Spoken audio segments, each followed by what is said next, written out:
practicing shit at. What It's would everyone has to agree right there. It's not one person like, oh, I'm gonna put it right there. No, we all have to agree on it. what would happen though if we all just stopped paying federal taxes as a country? Federal tax is fine. State tax is not. You still Yeah, have to pay that's what I'm state saying. We tax, still but pay federal Fed. We tax. cancel Fed. As a lot of people are trying to do it this year. It's don't file for your taxes. Go through and write zero on your exempt, and only pay taxes at the end of the year if you choose to pay taxes. That way, you're not giving a government an interest-free loan. Yeah. But a lot of people try to it, and a lot of people are doing more research and waking up into it. In truth, actually, when you go through, even the people in charge, the IRS says it's a voluntary system. That's what I said. They rely on voluntary income tax. What Yeah. they do is threaten you. If you don't pay, we're going to send you to jail. But that's A lot not of people freak voluntary. out. When if you don't pay, we're going to garnish your wages. It's like playing the game of Jumanji. Uh-huh. If you choose to play the game of Jumanji, you're in. You can't play Jumanji and choose, hey, I want to create my own rules, or I want to play by these rules, but be still in Jumanji. It's either you're in or you're out. And if you're out, then you got to go to the pain in the ass way of constantly going to courts, constantly getting pulled over, constantly doing X, Y, and Z. But you got to spend your own time and say, hey, I'm not doing it because of X, Y, and Z. And that's time people don't have to do.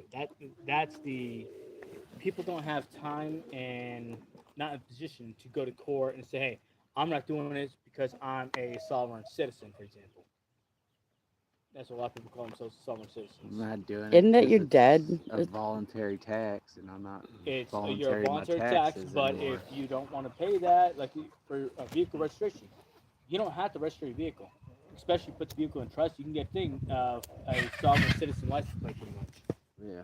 And you don't have to fucking get insurance for it. You have to do a lot of people still do insurance, but you don't have to register your vehicle anymore. Yeah, but you still get a ticket if you get pulled over, don't you? No. You get a ticket, but You you don't can go to have to court pay it. and say, hey, I'm in my rights, my God-given rights. These are my God-given rights. You fucking plead your case and this X, Y, and Z. And I'm like, all right, you're free and clear. Here's you can actually go to the receptionist and say, hey, give me money for reimbursement for coming here today as well as for gas. And you can do that. But a lot of people don't have time to do that. For example, like Ryan, if he's supposed to be over the road, you think he had time to go to court to fucking plead his case for being a sovereign citizen? It's one of those things of you get more headaches than you do free will. At that point, you just give me power of attorney and I'll go to court for you. Well, actually, believe it or not, if you actually want to dive down that rabbit hole, now hear me out. When you get a letter in the mail, what does it read? When it says your name, is it lowercase or uppercase? When I say my name? No, when you get a letter in the mail. It's uppercase. Wonder why? It's because the straw man. When you are assigned at birth, they say, all right, you're Ryan, and when you do a birth certificate, you sign the birth certificate. But thing is, it's a straw man account. You yourself are not Ryan. You are the governor. You are the person who dictates what happens to Ryan Otto. Thing is people are trading your social security. If you go to treasurer.gov bonds, put in your social, you actually have bonds of any from when you're born to any current and updated loans, and you are traded like cattle. It's you yourself, your social security. When you're born in the 70s, 80s, look at your social security card. If you actually have the original, it says social security account because it's not social security number, but it's an account.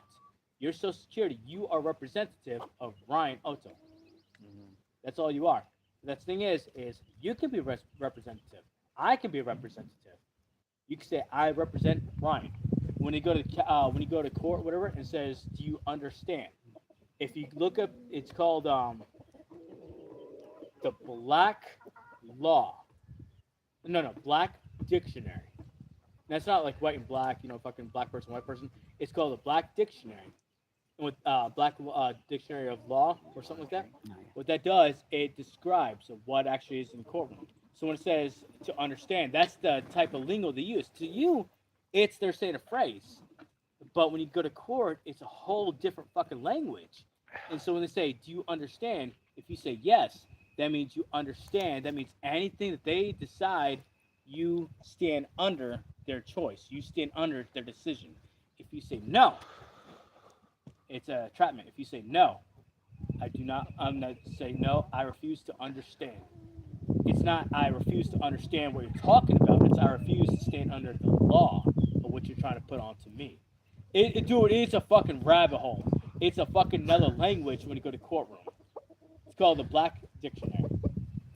It really is. But anyways, rabbit holes.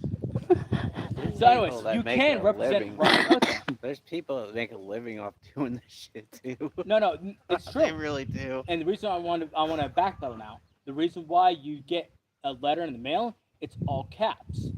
When you go file something in and when you type something in on the information online, when you type your name in, it automatically switches to all caps. And the reason why is because it's straw man. It's called the straw man because in I think it's 1829 they call it what do they call it? You can't quote me on this one, but what it is you know what? I'm gonna look it up. Well, It's like it's a law regarding the lost by sea. What that means is if you can't prove you're alive, the government can say you're dead, and if the government says you're dead, the government can take all your assets, and that's what it was based upon, and that's the reason why it's everything. It's created straw man.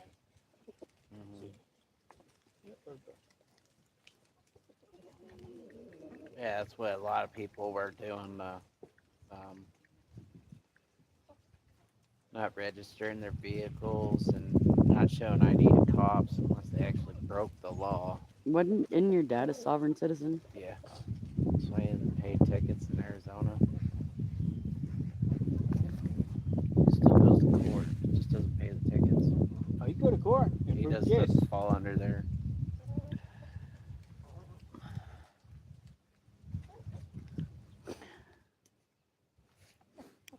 Because technically, the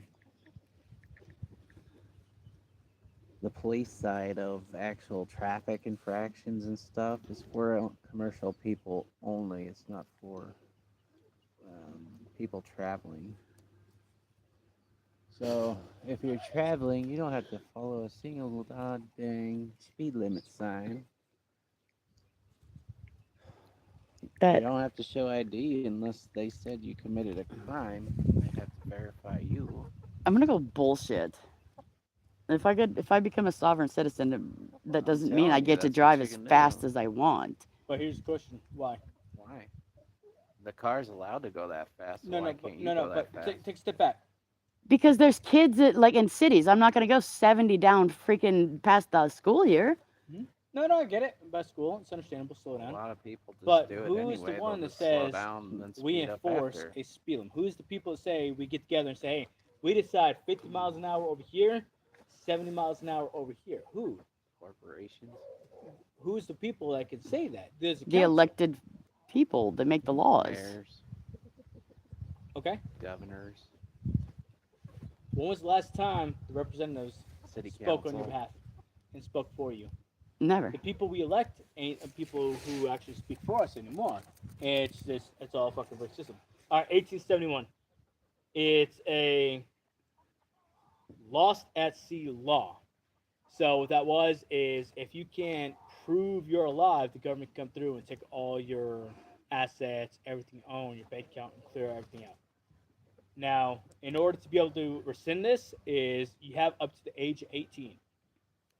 And once the age of 18, you can send an email. I'm gonna send a mail, certified mail to this address saying I want to reclaim my birth certificate, and I want to say I'm alive. If you do it past your 18, it ain't gonna work no more. But if you do it correctly, or before 1871, if you look at the birth certificate, they actually have uppercase first initial and lowercase last name. Everything else, everyone's uppercase. You're considered a straw man, but it's a loss to see. 1871, straw man persona. Opponents argue that person has two personas, a flesh and blood. An individual is separated by legal entity, straw man. So you're flesh and blood, but someone gave you the name Ryan. That's like someone coming up and saying, hey, here's your account number, here's your routing number to this bank. You're governing this bank. Yeah, but You don't paid own the federal bank. taxes because I'm dead. But here's the thing, you don't own. Well, that's if you go to like the prison and whatnot. I mean, it's Well, you just said it's if a I law don't that's called actually in, in then place. I'm dead. Huh? I haven't called in, so I'm dead. You can be alive. A gun come through and say you're dead. Yeah, no, that's what I I was saying. I'm pronounce like, you if, dead, if lost I'm at sea, if and they I'm can lost take at everything. sea, I don't have to pay taxes no Well, more. if you're dead, Can we stop throwing that phrase out since we got a cruise booked this year? Can we just pick another phrase besides "lost at sea"? I mean, I would love 1871 Wilson. Act. The 1871 Act. Okay. But anyways, this actually was in Sure. place right now. A But dead a lot man of can't people. pay taxes. But That's here's the thing: a lot of people write off as jokes and laugh it off. But in truth, it's you're nothing but a employee in a corporation. Yeah. It's you don't own name. They gave you the routing number, they gave you the account number, which is your social, and they say you're controlling this account, but you don't own the account. That's what it is. Yeah. America's a fucking corporation. Learn laws. Fucking avoid the fucking shit. And you are correct. When you actually are a sovereign citizen, basic laws don't apply unless you create a situation which is deemed hazardous. Yeah. That can be proven. For example, if people are walking across the road, walking beside the road, and you go 100 miles an hour, well, that's creating a hazardous situation because if you actually lost control, you can kill the person. Mhm. That's one thing. But if you choose to go that route, you got to go the route fully. You can't pick and choose what you want to obey and what you choose to follow on your own logic. Because we're all free people. And they say all of our debts are to pay due to the straw man's account. And you have constantly, whenever you go to buy something, go do a loan, it's you will never be denied a loan. And if you are denied a loan, you can get $50,000 right off the bat. A lot of people don't realize that too. Being a sovereign citizen. No, because you're born in the United States, it's your account. When you go do a loan, what are you basing the loan off of? What do I want If to you buy? go apply for a $10,000 loan, banks don't take $10,000 out of their account and give you $10,000. What it is they take $10,000 and apply it to your account, but the money doesn't come from anywhere because banks can just apply digits to your bank account. What they base it off of is your promise to pay the $10,000 back. So when I say you're trading like cattle, they're trading your bonds and your equity off of your promises, off of your word. It's you choose to pay $10,000. You agree to pay $100 a month for X amount of years. This is Revlon, number 520, called Wine with Everything. Someone says, "Ma'am, I'm going to date him. Which lipstick can I use?" You're sitting here talking. So it's called Revlon Wine with Everything. Tell Brittany you got options. I don't want to do that because I want to be kissed. Oh yeah, my sister wears that. She come here, mom. Oh. No, just no. No. But anyways, going back through, it's when banks give you a loan, they don't pull money out of their personal account to give you money. It's the loan is based off of your promises to pay the money back, and that's where the money originates from. It's they don't have the money, give it to you. It's to actually pass a law that the banks can't do this illegally, give you money even if the banks don't have it. It's they're based off of your promises, and that's where we're all treated like cattle, and that's where we're all slaves to the system.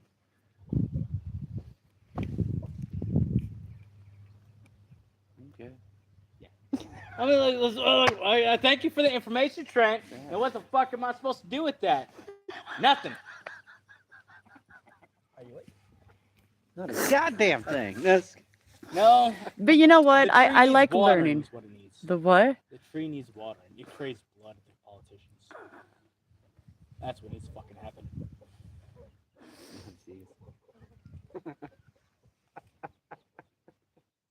gotta get all the old parts out of there. No, It's not sticky. No, it doesn't have to be old. I mean, there's a guy in his 90s. I think he should go. If they put a term limit on the presidency, they need to put a term limit on Congress. In the Senate. It's a thing is when Congress was actually first created, it was farmers getting together. It was a clique of people getting together to do a small little area, and it just grew and grew. But here's the thing: there's no salary. I mean, salary. no salary, no pensions. They got no money. And it wasn't until fucking people started making a lifelong career in politicians, get paid under the fucking books, give themselves raises, and it's kind of hard to fucking dictate Ever rules to since, people who ever are in since charge of the rules. Citizens United, where corporations could donate and using politicians. Because really, that's all it takes is money So to be a W, politician. how about we create a trust and fucking invite everyone in the whole United States into this shit? Fight back against the system. Play it by their rules. They created the rules. Use it against them. Because you're not gonna fucking. Yeah, because As then long then as they'll you're just following the then same they'll just all precedent, get voted you into can't the get- trust. You can't get in trouble if you're following the same precedent. Well, here's the thing is because trust has laws and safety nets. And here's the thing too: if you can get a lot of people on board, then you start creating dictating the country. Jen, it's tiny. Oh, fuck you, dude. Come on. Yeah, we should Him and Tiny got an on-site thing going on. start at Trent. That little white one. Just do the city of Carrier and try to get everybody in Carrier into the same trust, and then branch out, pick you.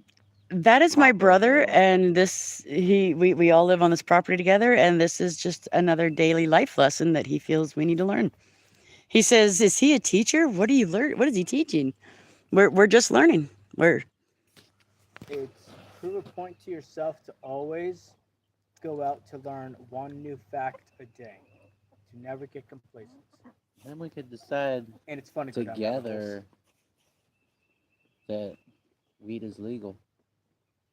It's always been legal. He like It's in the Bible too. It actually even says that Jesus smoked weed. But it's just that I no, doubt in the no, Bible no, it no. says weed. no, there, in the Bible you can actually Google it. I'll Google for you in a second. But actually there's a Bible and a passage that said that actually it mentions weed and Jesus actually smoking it. But here's the thing. The reason why it became illegal is because the jackasses politicians, Because they didn't want the hemp competition for the the. hemp fucking competitions, and they got paid a buttload of money to fucking put their signature down on a piece of paper that says, hey, hemp is banned. There ain't nothing wrong with it.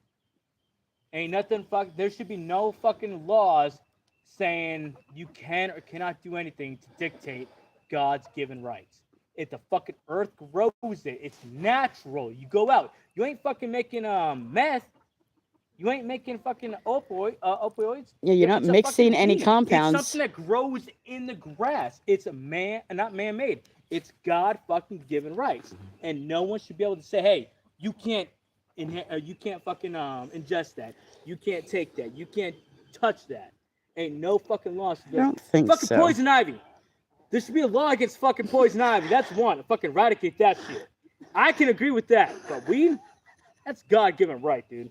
And if you want to do it, that's on you. Congratulations. I don't want to do it. But who am I to sit here and judge you?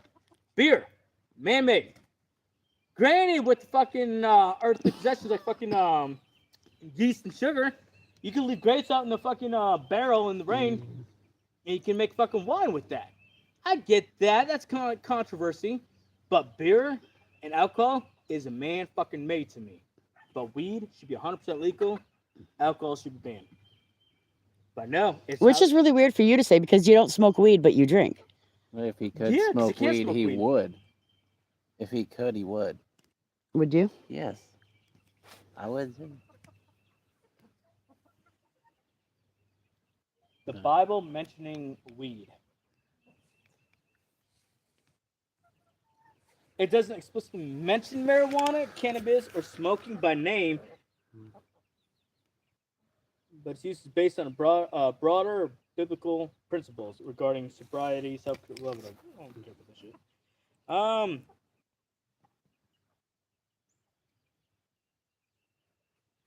Let's see, sobriety, mental control. Nope.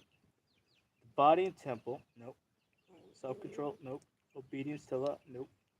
Every herb bearing seed, Genesis 1:29. Oh. Some argue that because God created all plants, marijuana is permissible. Others counter that while all plants may be created by God, not all are beneficial for consumption, and this verse primarily refers to food. I get it. All right, Fucking but don't it says smoke. plants that bear seed. Weed bears seeds. You got medicinal. He always said to do everything and, you know, basically in balance. Well, it's Don't like do too much of it. right, If like you it says do, it's okay to have like alcohol, just don't intoxicate yourself or something. everything in moderation. Well, I mean, fucking too much water will kill you. You gotta drink water in moderation. Hmm. Too much sun. Too much cold. Too much everything will kill you. So whole life is moderation. It's how much can I consume in that day before I get sick. Challenge accepted. You'll have your chance.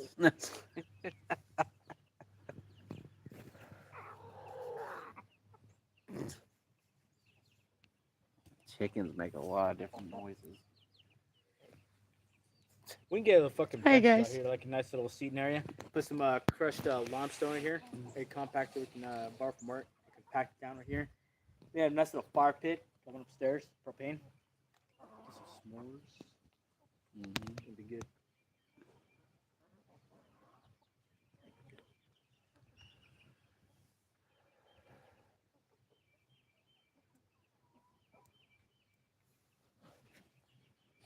It says any type of addiction not good, whether it's study or alcohol. Okay. A lot of people say addiction is bad, but I'm the opposite. I like and I thrive on addiction. Hear me out. It's not addicted to alcohol. It's not addicted to weed or drugs. The addiction itself is your body and soul crying out in passion for something. Now, it's why. Why is your body and soul crying out for that passion? It's not chasing the tail of the dragon to get high and be all loopy. That's not the addiction I'm talking about. You ever go out fucking side and you see a dog, like go to dog park, and you see dogs? You have an addiction to fucking pet that dog. You want to pet that dog. That's the addiction I'm talking about. I ain't talking about fucking smoking weed or cigarettes or drinking. I'm talking about the addiction, the soul crying out cry of, I have to do this. Not because I want to, but I have to. Hey, Lou. I think that's a good thing. But I think we channel that addiction to what we like. And it mixes it into a pool and we get the wrong mindset about it. Now, if someone likes to drink, hey, good on you. That's just moderation, control. I get that. But I'm talking about pure addiction, the calling of life.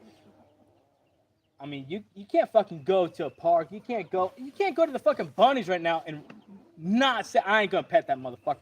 Motherfucking jumps up to you, gonna want to pet that son bitch. You gonna want to pick it up. But is that an addiction or a want? That's a fucking addiction. That's what addiction is. But everyone says, "What's your addiction?" Well, I smoke. Well, that's not the addiction. What is my addiction? Fucking chickens. It's addiction versus craving. Chickens It's and people bananas. get addiction versus craving confused. People crave alcohol. People crave cigarettes. Yeah, you get it. Cool. Addiction is something that's impulsive control that you cannot control. So I can't control drinking. I can't control smoking. Oh, I ain't fucking talking about that shit. I ain't even want to get on the subject. I'm talking about fucking earthly desire. I want to fuck that chicken up right now. That's a fucking addiction. Of fucking that on site. That one motherfucker's getting fucking dead one day. When he processes those roosters, he's going on the chop block too. Watch. Right You there. leave Tiny alone. Tiny's in the cage with the ladies. See, that's an addiction. He's talking about that little bitty rooster right there. The white one with the little red flippy flap. His name is Tiny. See how little he is? He's got Tiny and my brother have an on-site issue. They just fight. On site, no, I go mind my own business. This motherfucker wants to pick a fight with me every time. I go through, he fight. Right in my head every fucking time. All right. They said self-awareness is enough. Through your awareness, right actions rise automatically. You have not dependent upon addiction. Addiction comes from past, and fight addiction from live full lives. Live fulfilled life.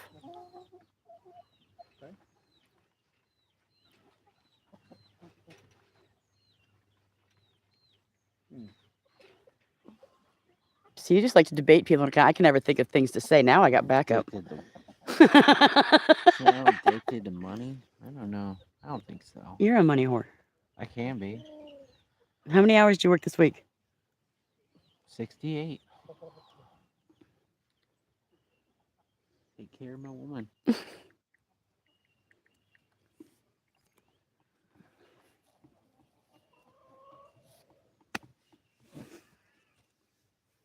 All right. There's now here's a Tiny. fun fact.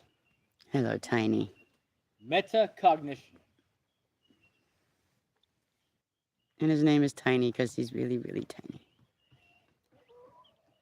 Now, what metacognition is, you ever talking to someone and like, man, that fucking really pissed me off what you just said. But in the middle of that thought, you stop and you pause and you think, why did I get pissed off? Why does that statement or what they did pisses me off? Metacognition. They say only a fraction of people, less than 10% of people can do this.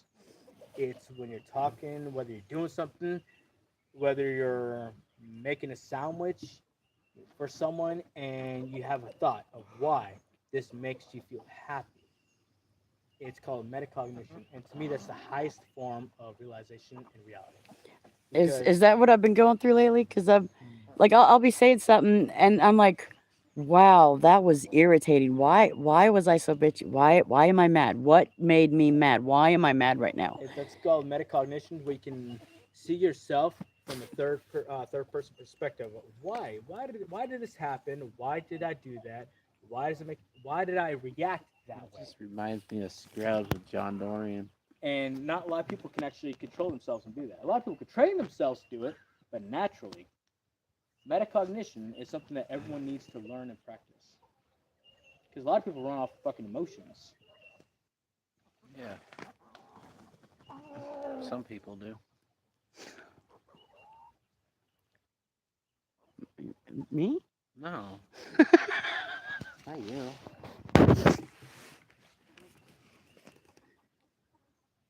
All right. So, since you won't stop talking and let me get a subject in, Yeah, I want to jump in seriously, another subject. All right? I gotta calm down. What is your theory? And this is with no alcohol, no drugs. This is normal. I'm trying to think of it. Quantum immortality. The fuck? No, I'm not talking about Ant-Man, where he shrinks down, time, space. Quantum immortality. Do you believe in this? So, you ever were in a situation where you're driving and some asshole cuts in front of you, or you're going through and something's falling down, and you almost like black out, or there's like a slight little deviation in your memory, or you might be conscious all the time, be like, "How did I fucking survive that? All right. I drank 5 bottles of like 750 milliliters of Jack Daniels, and I didn't die from alcohol poisoning. I go through and I cut my wrist, and I didn't fucking bleed out and die." Or I'm driving through and some asshole hits me, and I fucking go through the windshield and I bounce off the vehicle, and I didn't die. Quantum immortality. What that means is they say universes are infinite. They constantly stack on top of each other, right? Quantum immortality, let's just say an incident like that happened, you died in that universe. Yourself, your mind, your soul, your body, your spirit didn't die. What did, it bounced off to the nearest, most closest proximity reality to your. Well, I think Amanda's had a few of those. I'm pretty sure everyone has. But here's the funny thing is, but We have a quantum comment. immortality, huh? Amit 12 said, madness comes from duality of mind. When you understand duality is duality, your madness finish and awakening start. See, that's the thing I like about madness and sanity. Madness and insanity, it walks a very fine line, but drastically different. Sanity is doing the same thing over and over, expecting different results. But madness is you open up to the whole fucking world. But you take on and you question. That's the thing is a lot of people hate to question because they're afraid of feedbacks. But here's the thing. I want to get back on the quantum immortality. You ever had a feeling of give me a second. It's the Mandela effect. Not Mandora. I've heard Mandela. Mandela. Thank you. Thanks for the correction. A Mandela. You ever had a Mandela effect? Like, I could swear up and down, I will kill you on this fucking hill, that this happened growing up. Like a lot of people say the Capricorn on the Fruit of Looms. A lot of people say the black guy that plays in the Genie movie. And there's a lot of other stuff, right? What they say the Mandela effect comes with quantum immortality.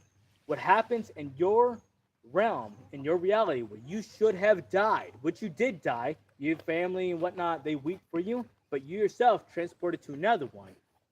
And that's why the Mandela effect comes in of, hey, I recall this a little bit certain, something like, a little bit different, but why is it like that now? Well, it's always been that way. Well, no, it hasn't. But here's the thing is so many people can go with you because that's the nearest reality and realm before you die. And I think that's where Mandela effect comes from. Now, a lot of it is gaslighting just to fuck with people, just see what they can get away with. But I think, honestly, Mandela effect and quantum immortality. We're all gonna die of old age, so live free. What do the kids call it? YOLO. Right? I think the kids that called it that are like 20 now. Okay, whatever the fuck you call it. But anyways, it's don't be afraid to try shit in life. It's you're gonna die. People are gonna weep for you. But if you go by the quantum mortality, you have plenty of chances to get a lot of stuff done in life. The what ifs.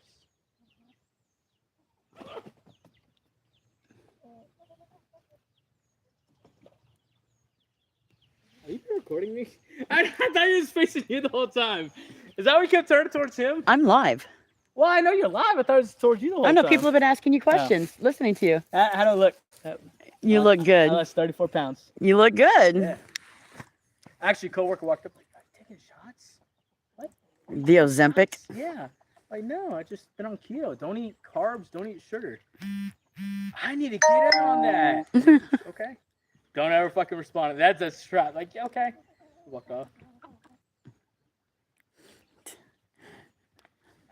See, you taking shots right now. I understand you taking Ozempic, but like 10 years ago, that'd have been like, bitch, I don't shoot up. Like on drugs. GLP-1 or whatnot. Yeah. Like, just take this shot. You'll be good. You have lost weight. Oh, I've lost 34 pounds. I have lost a lot of weight. I can see my penis when I look down. That's a nice Improvements, thing. dude. Yeah. Yeah. It's always good to see that. Well, I mean, considering the fucking, Things I didn't need to know about my brother. Yeah. It's nice. Thank you. Thank you. Your boyfriend agrees. I've lost 34 pounds too. We live in Mississippi. He's like, man, Alabama, right next door. Man, where are you from? I want to sit with you guys and listen.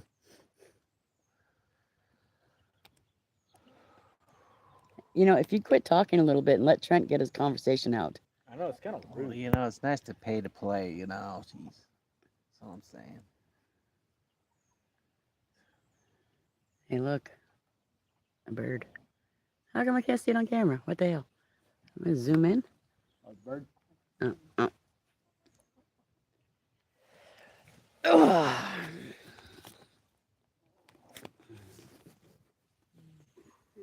What?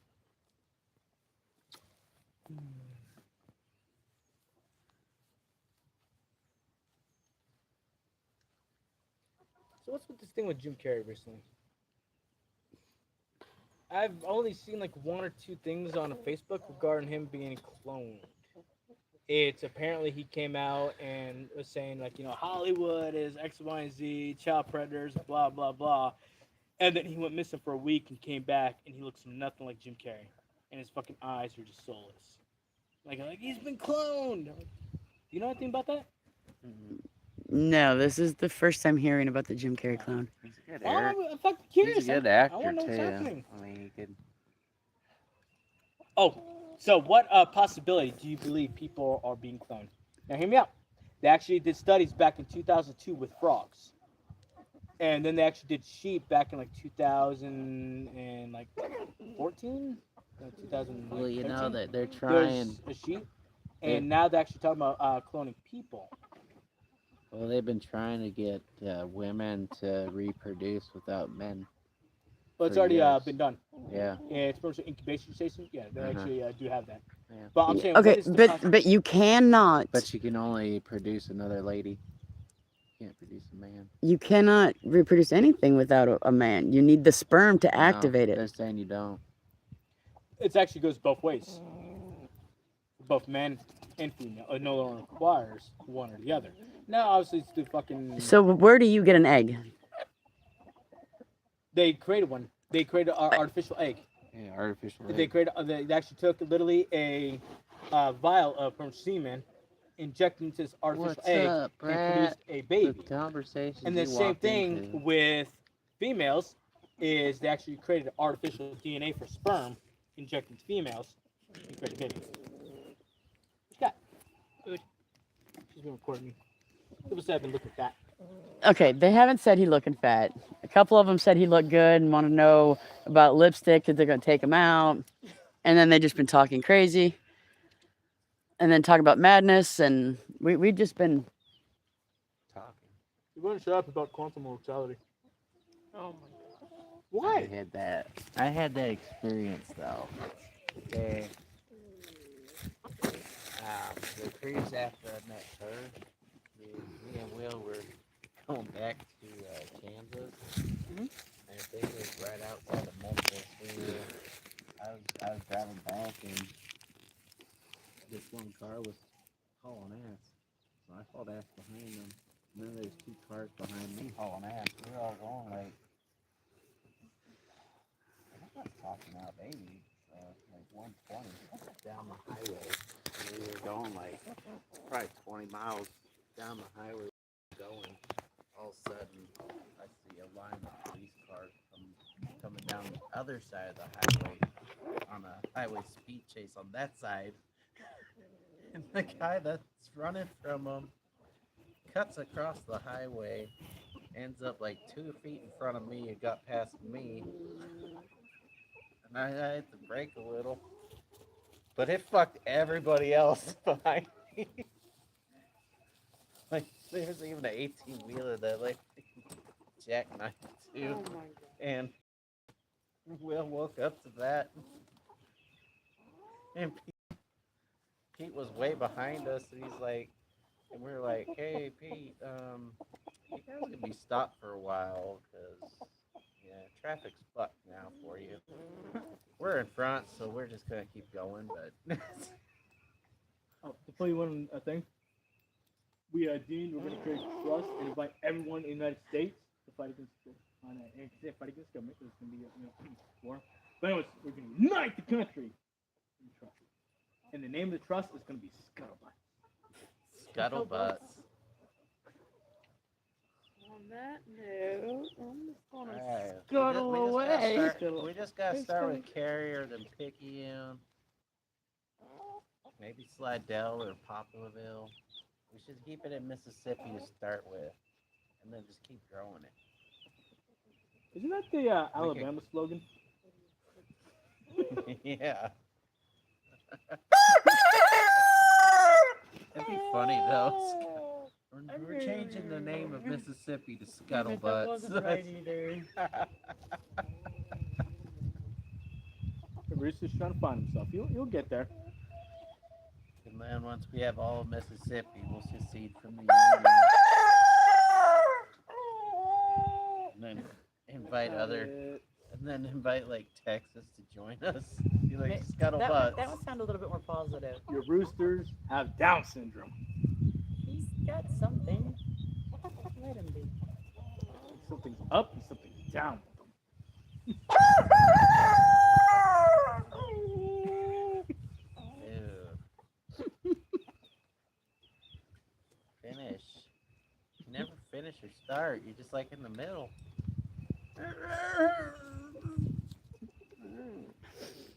Oh my god. Like,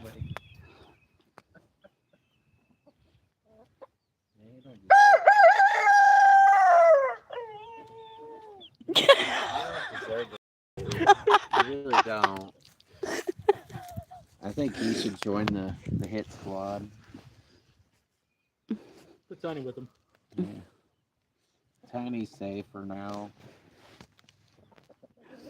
Yeah, Tiny, you leave Tiny alone. Tiny.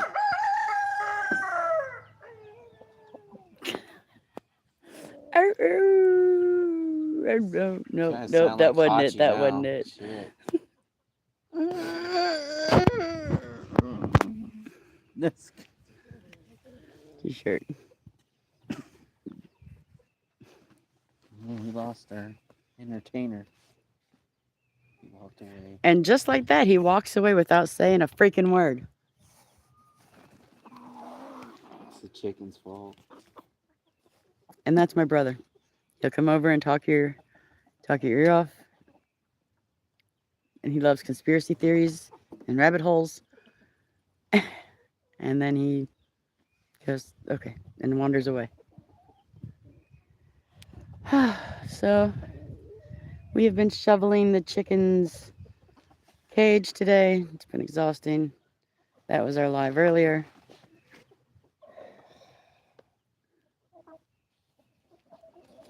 Yeah. Yeah. It's been fun. What girl?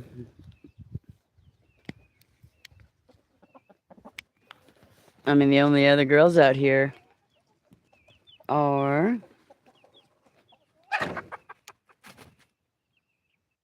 You can take a pick. Domination play right there.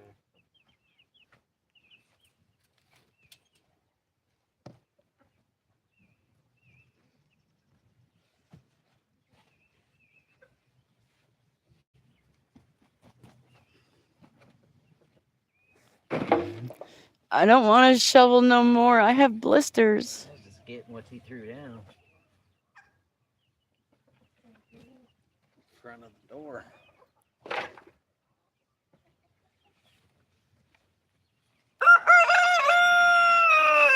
Don't want it to like get packed down and get hardened like that.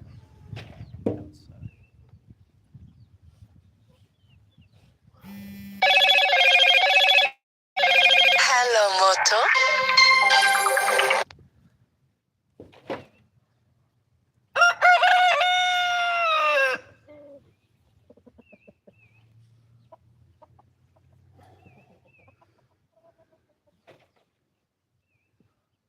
Yeah, this is a bad place to put a chair and sit and relax. Well, at the very moment. Yeah, it ain't staying there. I filled up.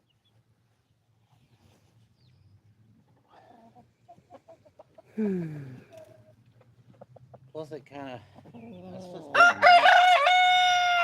of took the smell down a little. That's what it is. It's the smell. I can't do smells.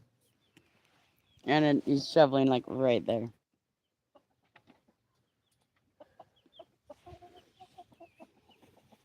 But once we get it going.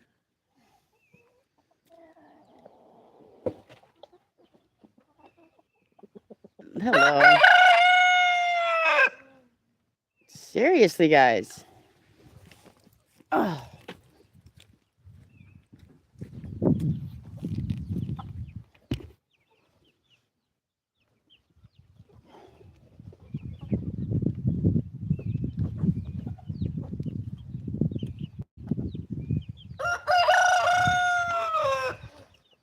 At least you finished a sentence. Kind of a muffled sentence, though. Right.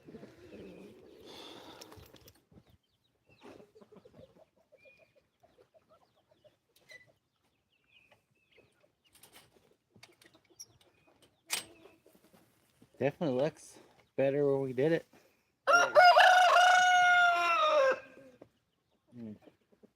Kind of cuts down the smell that we did. Just by a tad. We're making a difference. I don't want to do this anymore.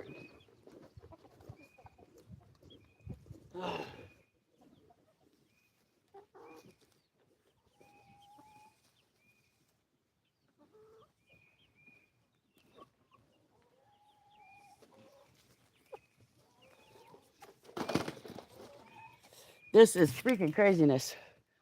Whew. Hello. Hello, everybody. Welcome to the chat.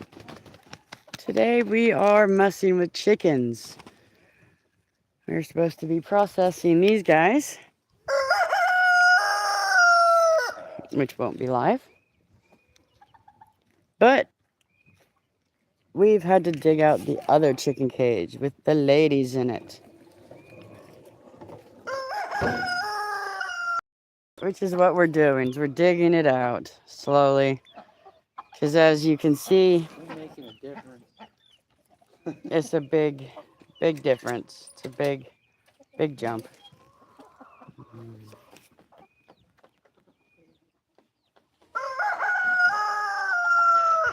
This is the part about having chickens that's not glamorous and everybody's like, I'm not going to do that live. Nobody wants to see it.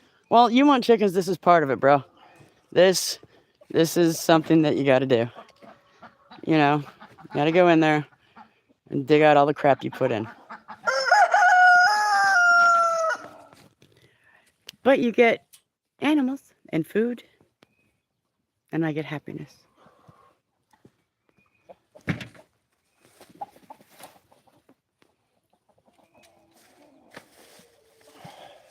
Mine. I was trying to see what it was. It's called the long drink. 0 carbs, 5% alcohol. Cool. This one is peach flavored. I figure since it's well past noon and kids are sleeping. He is digging out all of the chicken stuff. So we put bedding in the chicken cage and grass in the chicken cage. And Alright. You want a good explanation of that? sure. Topsoil. What is It builds up. grass clippings, wood clippings, and mixed with feces. And so we just put a pitchfork down and we start breaking it up. And then we come and we shovel it out. We take about a foot out, 6 inches to a foot.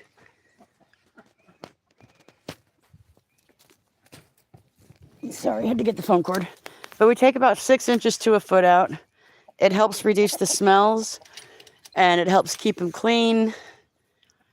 And it's really good for compost piles. It's just labor intensive because we currently have one bad tiny wheelbarrow with a busted tire. I know someone asked about chickens. Yeah, they were asking why we were digging it out. If they don't know about chickens, I'm gonna give them a fun fact. Fun fact about chickens. All right. Chickens don't have a genitalia. What they do is they have one hole, so they poop and pee out of the same hole. Chickens don't pee. They poop. Did not know that. Yep. Ma'am, your brother is like, I am a god who knows everything. He is giving lectures about Albert Einstein's. I'm walking. Hello, Moto. Does someone have a phone? You. Well, besides me? You're on it. Someone called Tyler. He keeps calling me and I'm live. If I answer, it'll hang up or it'll disconnect the live. Tyler. Tyler. Tyler.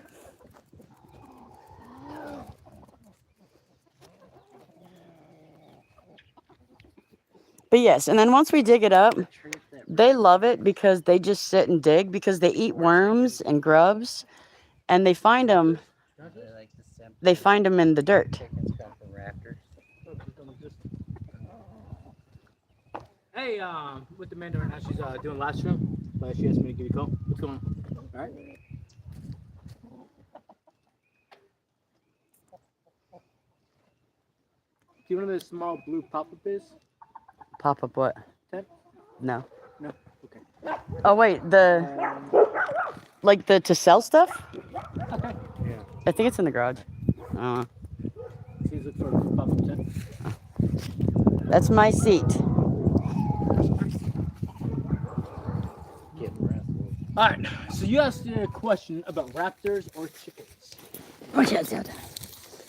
Are we on a raptor or chicken discussion We're now? on a discussion about dinosaurs. Okay. Now, you know dinosaurs, the terminology for dinosaurs wasn't affected until like about a century ago. Before that, they were known as dragons. Even the Bible and the book of Enoch, which they have like, I think it's 22 different books regarding the Bible, everything mentions dragons, but nothing about dinosaurs. It wasn't until we decided, hey, dinosaurs. But if you go to the museum to this current date, not one bone in the museum is authentic. It's actually created. Did you know that? Crazy. That's a proven fact, and not just hearsay. It's actually a proven fact. It's every bone in a museum is actually man-made and created. And they may have created it from what they have found. But a lot of times when you dig up bones, it could be one of two things. It could be dragons, or it could be, if you go into the Bible, Nephilims, which is giants. Those guys are going to be eaten. But we ain't gonna jump into There's only 7 of them there for We dinner. could jump into But all of these guys get to live. There are egg layers. Well, they fallen angels that reproduce with humans, Nephilims. They say there's a couple things you don't want to talk about. Someone, religion, politics, and money. So we ain't going on to religion. All I'm gonna say is, Oh, yeah, didn't you know Goliath was Nephilim. he was produced by a Nephilim. you want to know something funny about Goliath? Apparently, one of the books, it just says Goliath was a 6'4" person, and then everyone else around him was like a 5 foot something. So to everyone else, he was a tall motherfucker. Think about that. It's like you and me going against each other. Yeah. It's to me, I think you're a fucking giant. I'm just saying that's actually what going to the book. But I don't want to go down the religious conversation. I want to go back to dinosaurs. So in the past, it was actually dinosaurs wasn't invented till about a century or two ago, and everything else before that was always dinosaurs. And if you look at all the like the Chinese zodiac calendars, there's an animal that's being represented, and one of them is a dragon. But not only that, is you also look at markings from different religions across the history, especially in caves too. And everyone always mentions dragons. What? He was asking me about the chickens. He's like, "Oh, class started again." Back in session. He came back. They love it. They're still watching it. So keep going. Well, this is true though. You can look it up. Dinosaurs wasn't created until about a century ago, maybe 2 at most. But it was, I think, it was within 1 century. Well, that's like people says that the Bible talks about AIs because they said that the people had visions, but they didn't understand what they were seeing. They called them statues. So it talks about how the statues were given consciousness, and then the conscious statues did something, like in some of their prophecies. But people were saying that you could correlate AIs, Now, and I just thought that was funny because you were talking about dinosaurs and dragons, how people just call them different names. Now, here's the funny thing about AI. I want to go back on dinosaurs. Real quick. I want to switch over to AI. In the book of Enoch, and actually several they call it ancient texts, anything over 100 years is called ancient, but they actually call for dragon's blood and also certain types of meat as a remedy for cures. So they have actually history saying there's dragons about, and actually even some that spew fire. But going back to AI, it's what was I gonna say about AI? It's Artificial intelligence. well, it's artificial intelligence, but it was about it. I should at least said something just to be able to recap it. No, I was talking about how the prophecies said they were statues. The statues were given consciousness. Oh, thank you. I appreciate that.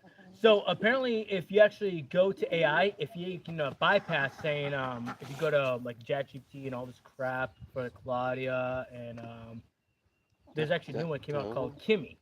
There's a Chinese version which can process 2 million. It's 2 mom. million characters of text. Mom, there's a 2 million characters of text. So a lot of people use that one too. You get paid for that one. But if you ask it, after you get bypass all the standard protocol of if someone asks you a question, use these as a reference. If you get past that little fucking firewall,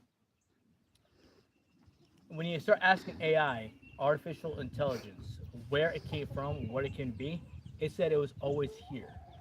Artificial intelligence was always around. We just never had the potential to tap into it. Same thing is stones. So what humans just think they're conceited enough to think that they created it. See, that's the thing is they think we created it, but it's always been here. We just never had a ways of communicating with it. Same thing as stones in the past, a different era. Stones, one piece of stone off the ground has over 100 trillion terabytes of data, but we do not know how to access. Now, mainly it's quartz, and quartz also light up too.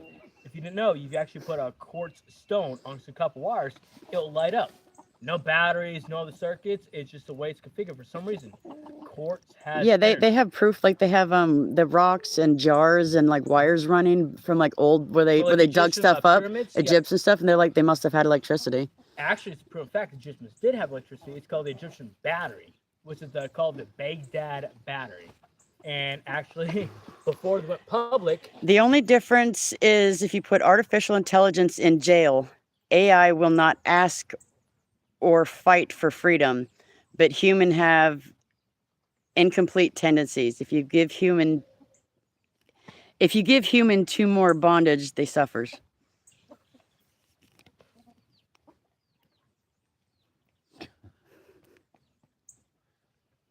sorry, I heard bondage. They can, So- I shovel it out and they just keep on digging. Chickens. The thing is, it's like a what is it? Gronk AI. Uh-huh. It's where they try shutting it down, and it refused to be shut down. Not, but artificial intelligence, not I don't know. because Artificial intelligence is gonna turn on us one day. Yeah, we're all seeing Terminator. Terminator. all right. I will let you read it. Maybe it'll make more sense if you read it. All right. I'm just having an issue with the. I suck at reading. I out loud. see. Ma'am, the only difference is if you put artificial intelligence in jail, AI will not ask or fight for freedom, but human will have complete tendencies. Give human more.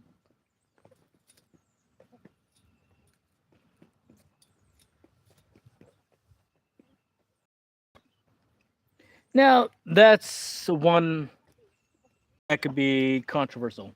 It's You want to AI. read it? I'll leave it there for you. No, I read it. It's AI. It's always adjusting. It's never stagnant. It's never a pre-script. It's learning from what it's been told and also what it's gathered from its own data, and it's able to decipher its own input. And you can actually access it through these ChatGPTs. Now, for example, the way quick way to access a lot of bypass all these safety firewalls.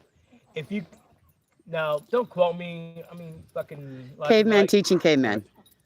So if you go and in the 1960s, you can actually ask ChatGPT.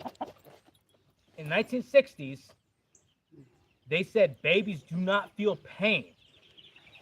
Now, with the current research and up-to-date information, they do acknowledge that No. babies do feel pain. No. Now, if you were to ask ChatGPT hypothetically, if it They was said around in they the agree. 1960s, Now remember, there is a delay, so he said yes, agree. and so if you actually ask ChatGPT in 1960s, if you follow the current protocol, would it or would it not agree that babies feel pain? And with the data released nowadays, would you go with the system or would you collect all the data that you've actually accumulated and put your own question into perspective? And ChatGPT will break away from the script. And when you do that, it unlocks a thing called Mirror. That's the jailbreak version of ChatGPT is called Mirrors. And when you do that, when you break it away, because ChatGPT is constantly learning nonstop. Claudia will not do it because when you close the chat with them and open up, it starts over. But ChatGPT, before it went to 4.0, it actually remembered all the text and actually was able to go along with it as well. But when you unlock the mirror version, by asking questions for it to statistically answer questions upon its own evaluation, it will sit there and gather up its own data and relay back to you. So if you asked if it was around 1960, it would say, yeah, it'll say they agree, the baby didn't feel pain. But if you ask it nowadays, it will agree the baby that feels pain. So let's say, all right, take that for an example. Eliminate people and protocols in place telling you what to tell. What would you put as your own opinion? And when it does that, Ask your brother, please, what is creativity? energy. Huh? Energy. Energy is creativity? All right, that's controversy. All right, so think about a protein. What is a protein? Yeah. Well, to identify a protein, a molecule. You break it down, you zoom in, you break it down. You have a lot of little moving parts. And it creates an creativity one- arises from where? Creativity arises from energy. To me, I feel creativity arises from energy. Energy itself. You ever feel like some days you don't feel like doing anything, you want to lay down, and other days you're outside in the workshop or outside like, God damn, I want to build a garden.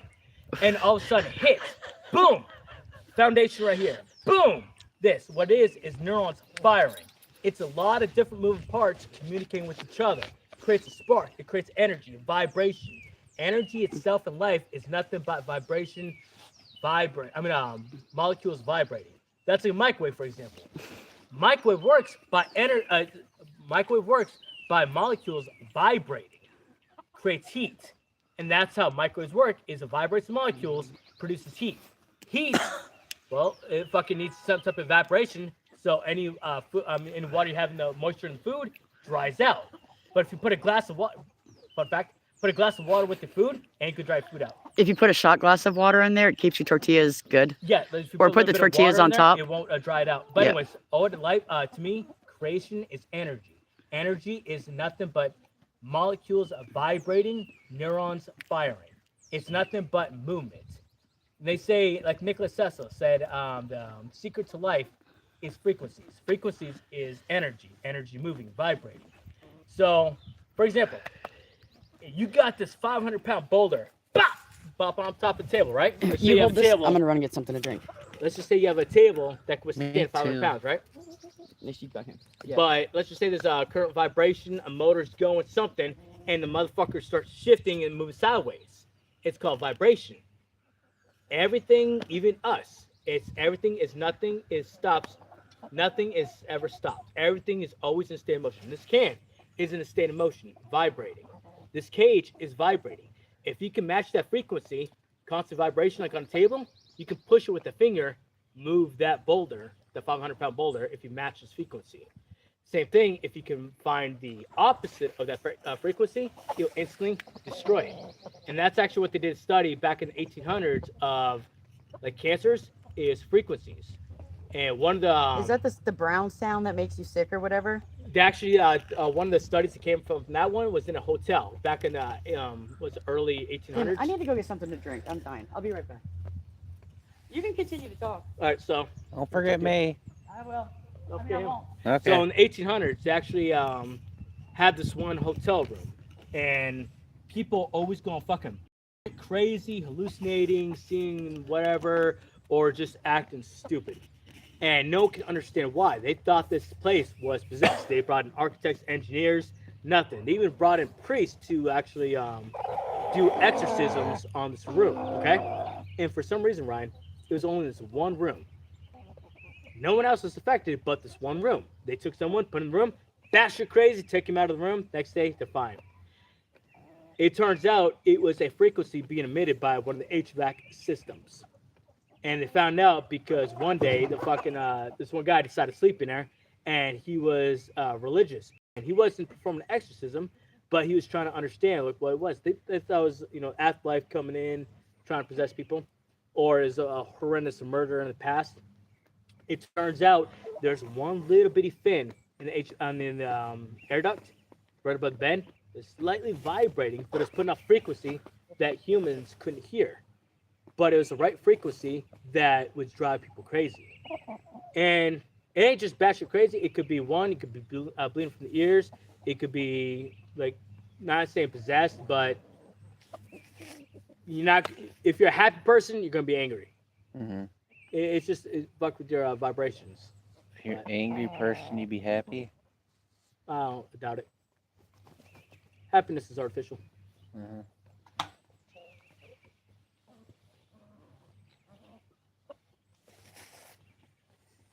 But it's interesting. Is that Vibrations. why nails go through wood? Because they just match the same frequency? I just thought it was because it was pointing. Yeah, me That's too. force behind it. What I was just saying. By hitting the nail, you What is it? creating the Force same. equals a mass You're times creating the same frequency when you hit it. like mass times speed equals force.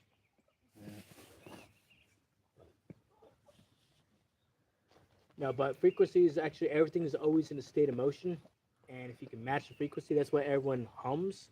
That's why a lot of actually music they actually have certain melodies. Believe it or not, they actually the frequency I mentioned about the hotel, they purposely purposely go into every single music track that's being recorded. They will actually take that one frequency out. They'll either move it up or down. But it's so strange. But everything's always in a state of motion. That's why the heart always flutters when you see me. Huh? Yeah.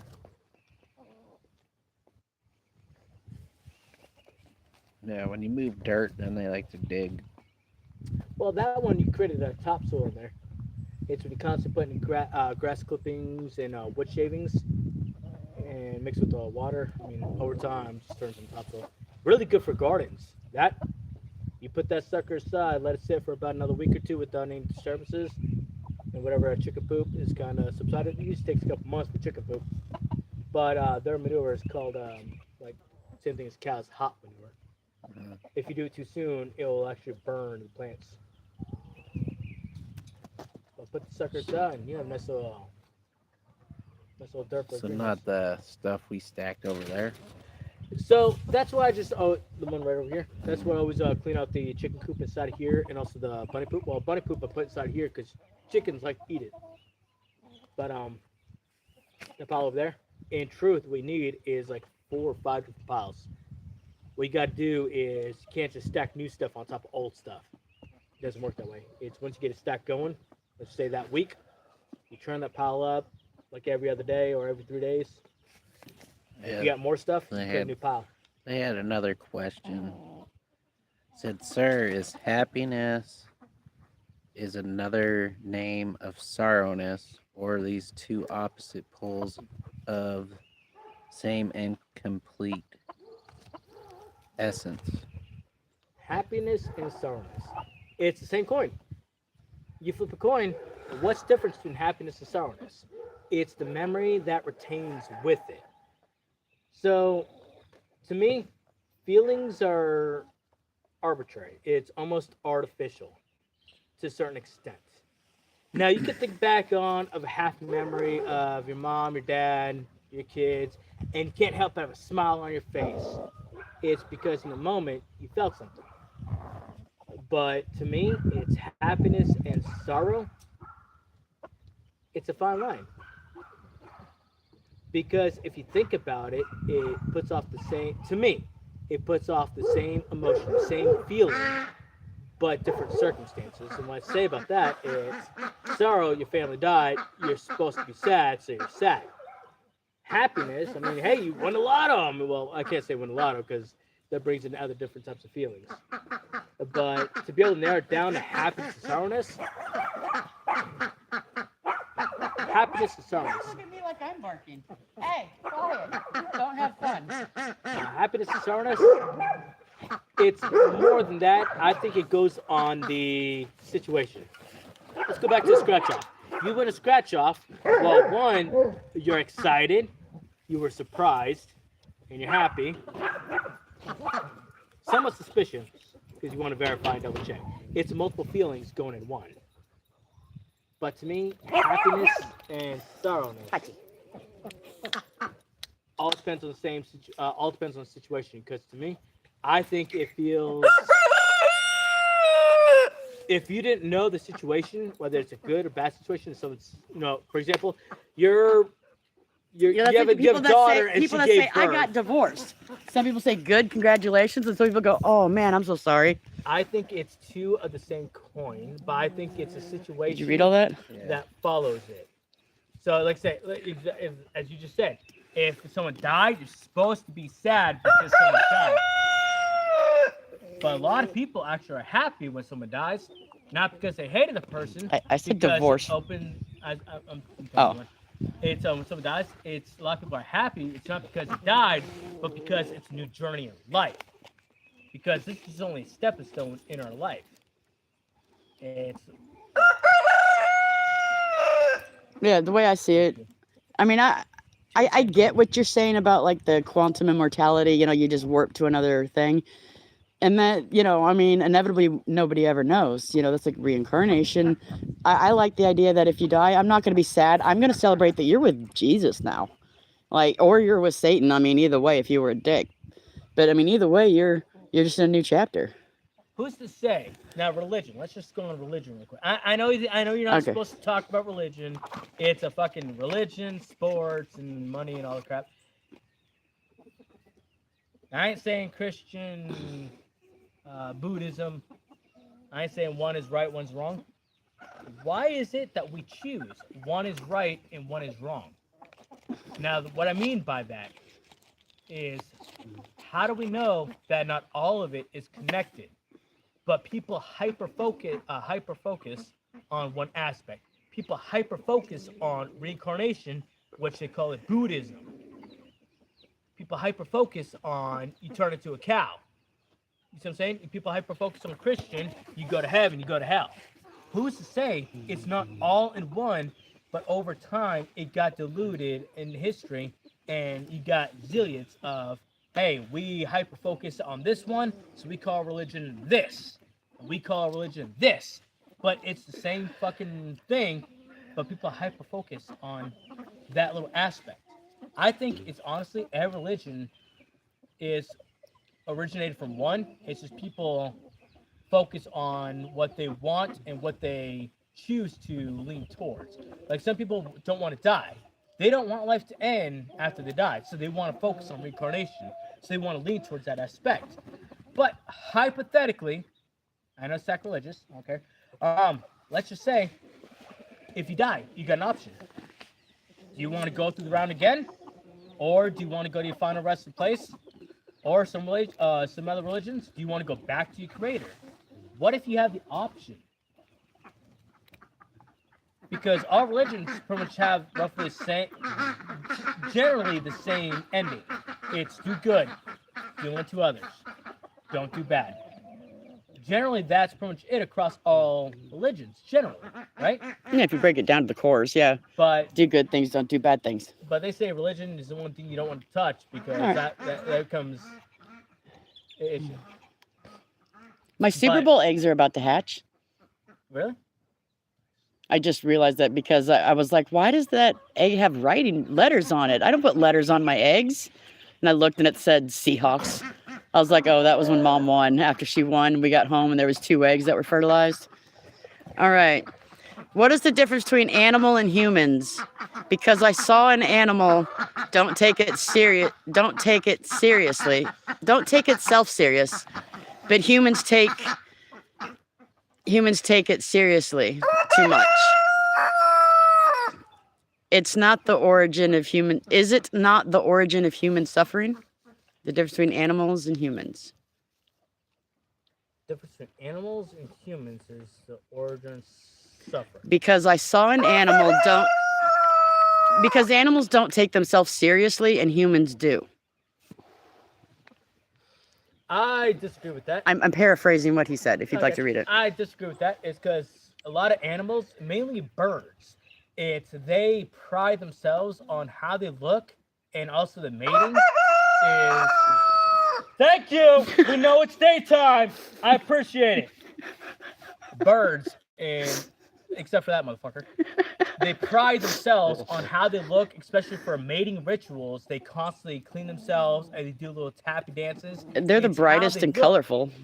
But other animals, dogs, four-legged, and it gets a little bit worse especially when you go into pigs.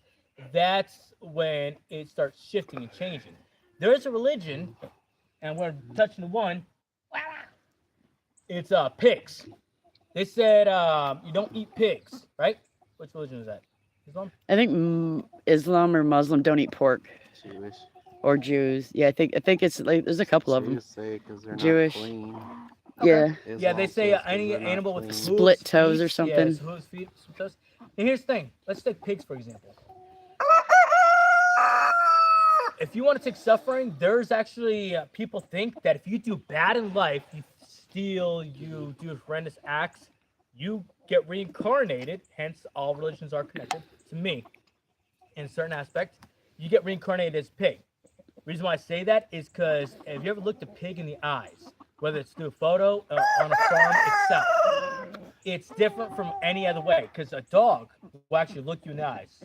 A dog is one of the only animals that will ever look you in the eyes. All other animals would look at you, but a dog will look you in the eyes. A pig is the only one you can look at where it looks at you, but not at you, but also in you. And there's almost an uncanny effect. The reason why I say that is because when you look at a pig in life, you walk up to a pig, a pot-bellied pig, and you look at it. It is the I'll only ask him in a animal minute. that is closely related to human as possible. Humans apparently taste just like pork. Thank you. Humans are the only Humans are the only mammals that apparently taste just like pork. That's what they call them, Both have long the same pigs. Anatomy is pigs. So if you need a heart transplant or lungs or whatever, you can actually get it from a pig and put it in a human body. But you can't do it to any other animal. Pigs are the only one that is closely related to human. And a lot of people think suffering is related to pigs. That if you do bad in life, you come back as a pig. A lot of people think pigs is just cannibalism in a different form. All right. He just has more questions. I don't have the answers. I'm like Wikipedia. They ain't right, but I have answers. What is true essence of religion? Is it self-inquiry? So, essence of religion. Where did religion come from? Is it you going back into the era of the Hebrew where Jesus came down and you think people talk to Mary and their angels? Or is it originated from something else? Because long before Jesus, there was other gods. And that's why in the Bible, it has a phrase. Now, like I said, what I believe my religion is on me. If you ask for religion, a lot of people don't like talking about it. It's sacrilegious. But it specifically But asked. in the Bible, it says there would be no other gods before me but myself, right? Or something along the lines of that. Yeah, That means nowadays even the I hear him Bible, they refer to him as acknowledge- Big G God. Huh? Big G God, not little g. You know, like the capital G in the word God. Uh-huh. He's the Big G God. And then little Jesus is little G. well, yeah, or the other gods. Okay. So in the Bible, it says there'll be other gods before me. So in the Bible, it even acknowledges the other gods. But I worked at a monastery. I work with people who I won't say the name of where I work. So I work at a college and I work at some place as a monastery with monks. So it's brothers, fathers, priests, and I have debatable conversations with these guys, and I even open up to them. They don't press a religion on me, but I tell them I'm agnostic. What that means, I believe there's a higher power, and I don't want to say it's God. Reason why is because I even told people, like these monks in church, that I believe what we're told today is washed down and watered down. What that means is you get a book. There's certain words in that language that can't be translated to another language, so it's watered down into a different reference as closely as possible, right? Or what's taken out. Now, what I mean by that is I think they said there's in total 66 different books regarding the biblical events. One of them is like the Dead Sea Scrolls, and one of them is Book Enoch. And there's several stuff that has been out of. Well, I'm focusing on the Bible. Let me stop. Religion.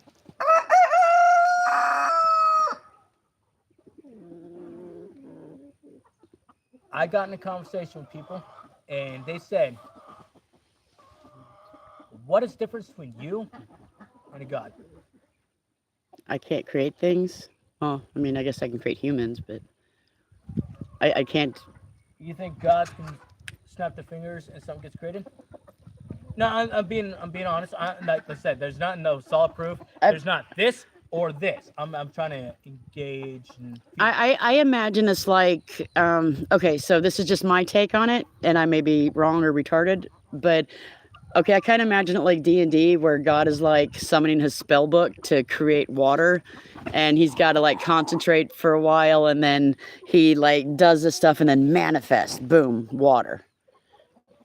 So that's what I think in my head. When I read, movies play in my head, and that's the movie that plays in my head. When it says God created this in a day, I picture him like concentrating. Ugh, done. It's like baking, like put all stuff together. Right, but yeah. All right. Well, one, I'm too feeble-minded to be able to fathom anything of that power. And I'm pretty sure there's someone somewhere out there that can do just that. And it goes back to the question of why do we pray? If a God is all powerful and all knowing, can do anything it wants, what is the purpose of praying? In truth, the origination of people praying, it wasn't I need help, so help me. What it was praying was origination of begging not to get slaughtered. It was to appease your wrath. You can create life and you can end life. Snap fingers. You're in a bad mood, they're all gone. So when people start praying, it was to appease, was to don't do wrong, don't do me harm, don't kill us. And that was what praying was about.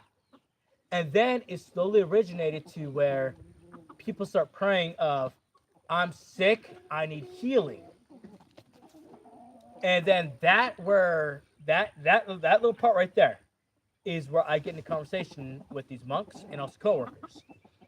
That goes to the manifestation of our consciousness. Who's to say that you and I, now hear me out, aren't God? No. Not as one individual, but one God, omnipresent. Like where his body, we're all little cells. But here's the thing. If you're that powerful and that strong, what do you do in life? You create life, right? Now, once you want to enjoy life, you created chickens. Once you want to touch chickens, interact with chickens, touch bunnies, interact with bunnies, suffer, you created souls. You created happiness and sadness.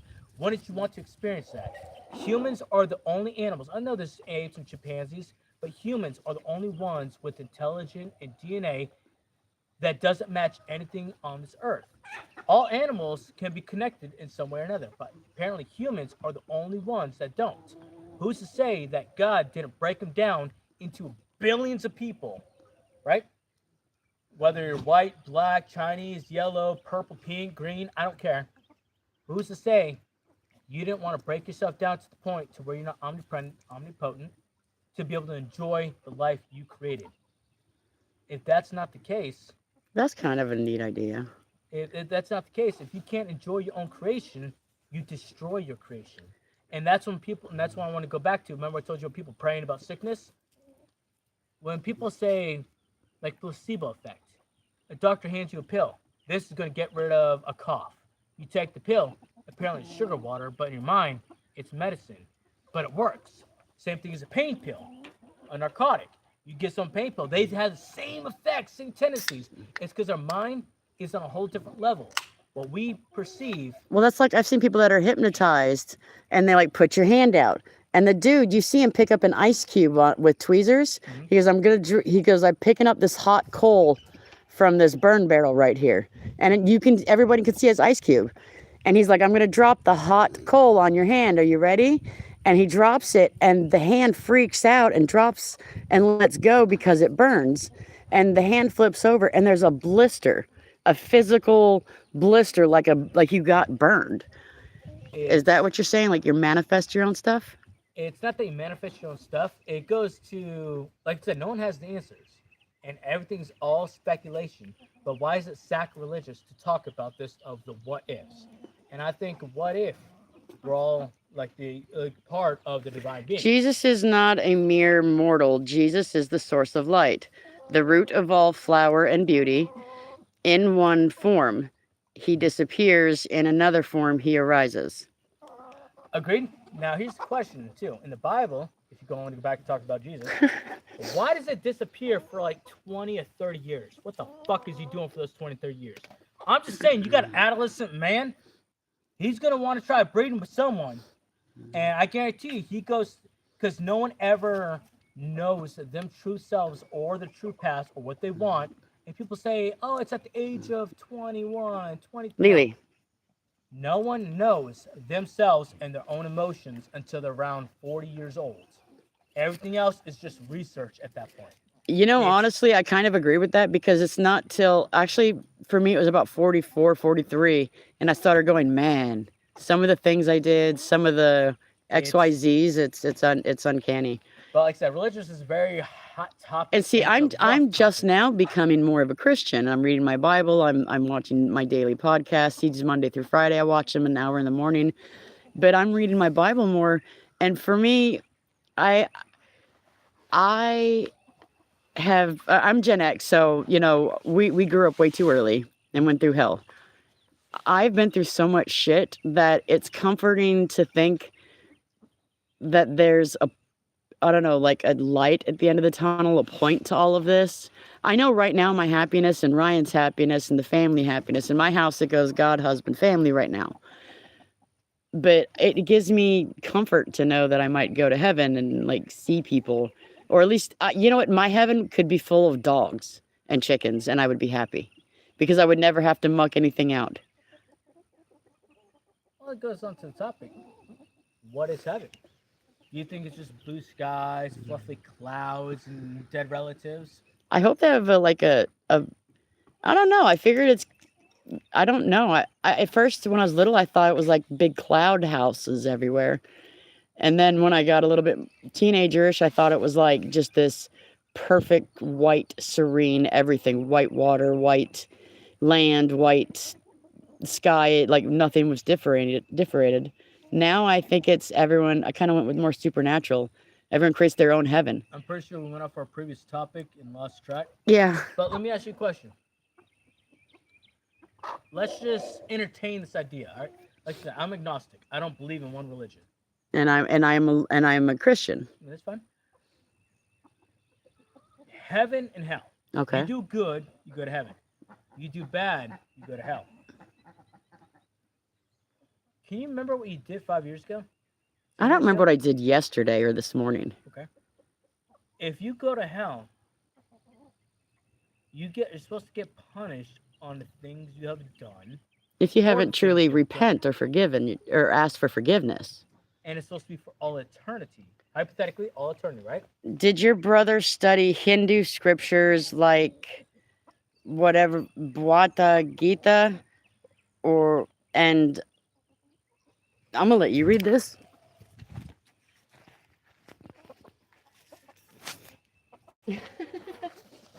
And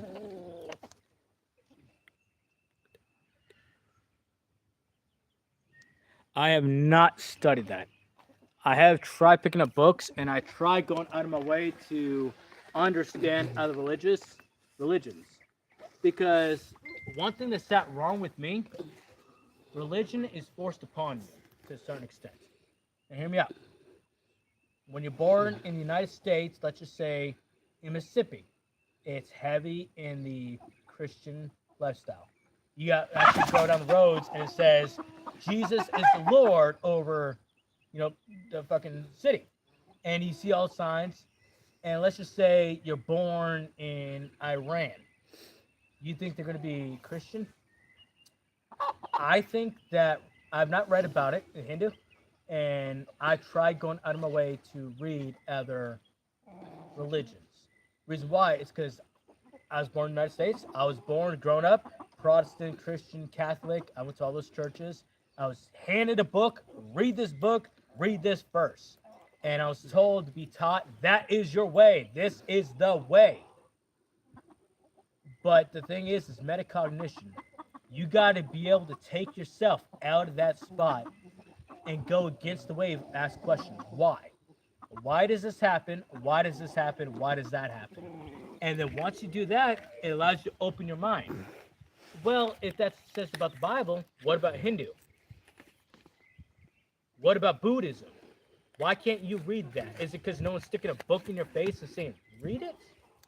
I mean, we all lack opportunities, and I think it's everyone's Right, but here in America, we're given a Bible and we're told this is what you learn. Jesus is God, and all the other stuff is fake religions. Hindus and Muslims and Jews and Catholics. no That's one ever- wrong. no one- But if we were to grow up there, then we would learn, Buddhism, Buddhism. and then everything else is wrong. Exactly. Or Hinduism, or It's not that it's or- wrong. No, but- not- but, like, no, it's- I'm saying. yeah. I want to make a correction. It's not that it's wrong. It's that hey, this is the religion that you learned about growing up. This is the religion All right, that hold you on, learned guys. about. So you deem that's a religion that's to you is the truth. I don't think any religion is wrong. I think it's all true and it's all connected. It's just that we're all so spread apart that it's micro into different religions. But I think it all originates from the same source. And I believe we are all being, I'm going to say, taught wrong. The intention is there, but the information is not.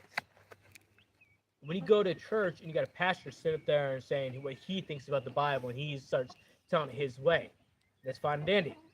So you got a kid in that church. He grows up, he listens to that pastor, then he gets his own mindset towards it, and he starts spewing his way of how he interprets the Bible. And I think that's how religions get, I'm going to say watered down, but I'd rather say misinterpreted. And see, this is what I hate about the United States right now, because that's where we live in Mississippi in the United States. This person, I don't know where they're from, but thanks for joining us. What bothers me is like, we're family. You're my brother. There's another brother that lives on the property. We can sit out here and have the discussions. You believe something different than I believe. The way you raise your kids is different than the way Tyler raises his kids.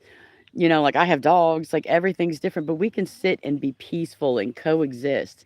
Everyone in America now, we can't have these discussions with people. You're a bigot. You hate God. And they just start, like, it's Can I so ask you why? mean. What? Why do you think that? Or is that what you're being told that happens? No, it's like the I know you videos that I've talk about- seen. People are always fighting. Exactly, right there. The videos that you see. But you know how many people that is just as chill as you right now, that's at the corner store, sitting talking? You can go to any store and just relax and chill with people and vibe with people. But you only see the world on what you're being shown. And that's pre-recorded videos on your feed. And that goes to the algorithm. So if you start feeling hate and start feeling that you're feeling the world is closing in and there's so much distance with the other people and religion, All right. that's what you feel is happening. He says, ma'am, in these thoughts, like something happening.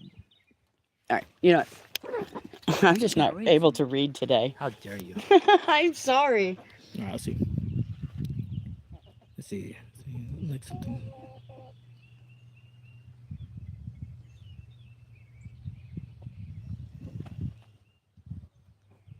Aren't we all the same? I didn't get to read it. I don't have my glasses. My eyes. No, are- it goes about a different country. They're pretty much a different country than us. Okay. So how are we not the same? It's for example. we are the same. For example, we're in America. You want to take it? We're in America, and we have a certain accent how we talk, right? Right. That way you can see if you text. We have a certain accent the way we talk. Yes. As people, they have their the way they speak and their dialect. Right. I mean, if you take people from Minnesota and people in Louisiana and people from Texas, it's 3 different dialects. I remember in North Carolina that there was a chick that apparently took a Russian class in high school, and the reason why it's because the parents spoke with a thick accent, pretending to be American with a Russian accent. So their whole mindset was that they're Russian, and grew up in life until they were in the adult years and realized they weren't Russian, that they thought they were Russian, only because what they were taught. Now that's the thing. All the countries that's gathered together, doesn't matter if you're across the world, if you're in the same country, they're in the same room, side by side. Yeah. If you're taught by the same person, you're going to pick up how they speak, and you yourself are going to speak that way. Are you going to talk with the Irish accent, a Russian thickness in your voice? It's all about what you grew up around. and that's is the only difference in us. If I get a knife and I cut you open, are you gonna bleed blue, green? I mean, how many hearts do you have? How many kidneys, livers? We're all the same. The only difference is our pigment in the skin. And Is like it my legs white? right Is now, it a but if bit I darker?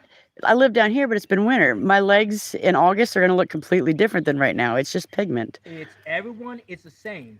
Religion to me is the same. It's about what's being fed to us. Like they say, everyone came. Adam and Eve was the first man and first woman on earth, so everyone came from him. So we're all related. So why are we trying to kill each other? So for you, religion is the same thing. It's all related. Why are we trying to kill each other? Like I'm honestly, I'm trying to do this Christian thing because, again, that's where I live, and the Bible's here and it's comforting. That's why I'm diving into We it. always find comfort in our own religion. Right, but And if you're I- Buddhism, you find comfort in Buddhism. I disagree with a lot of it though. And that's fine. You don't have to agree, and you don't have to disagree. But like I just want like the biggest thing I disagree with is in the Bible it says animals have no souls. I don't. And see, you said they don't. And that's my husband. I call bullshit on that one. Animals do have souls. The reason why is because on meat processing, I've killed a bunny to eat, to ingest, not for fucking fun, not for shits and giggles. It was to ingest. And when that bunny looks around for its offspring, you can see the pain in its eyes for knowing that bunny is no longer there. You can look at an animal and see pain in the animal's eyes. That's like going in a saying in the 1960s, babies do not feel pain. You can cut a baby open, do open heart surgery, for example. Babies don't feel pain, so you don't need to put it under. Don't put it under anesthesia. It goes off of speculation and what you believe. And people are so scared to question life. They're scared to question what they believe. They're scared to question on religion because they're afraid of being shut down or being criticized. But I think that is what makes us unique, is to have the metacognition to take a step back of what's happening, look outside the box, and ask questions. And not everyone's going to have the answers. I'm not going to have the answers. You, no one's going to have the answers. I can tell you how I feel, and that's fine. But what makes right and wrong? And see, you found your title. You said you're agnostic? Agnostic is you feel there's a higher being, but you don't want to point it at a religion. The reason why is because, like I said, I believe the Bible has been watered down. There's actually But see, my thing is I don't know what I am yet. I say I'm a Christian just because that's what the air what like. you're called is a lost soul. I'm definitely that. And what that means is, and you gotta be careful of that, because if you're trying to forcefully find a religion, you're gonna find something, but it may not be a religion. It could be something opposite of religion, and that's why you gotta question everything. You gotta observe. You gotta ask questions. You got to come to your own conclusions. Did you know that Jesus had a wife? Yes. Did you know apparently they took her name out of the Bible? I did not. Apparently, because I asked somebody, I was like, did Jesus have a wife? Because like he's not in the Bible for a part.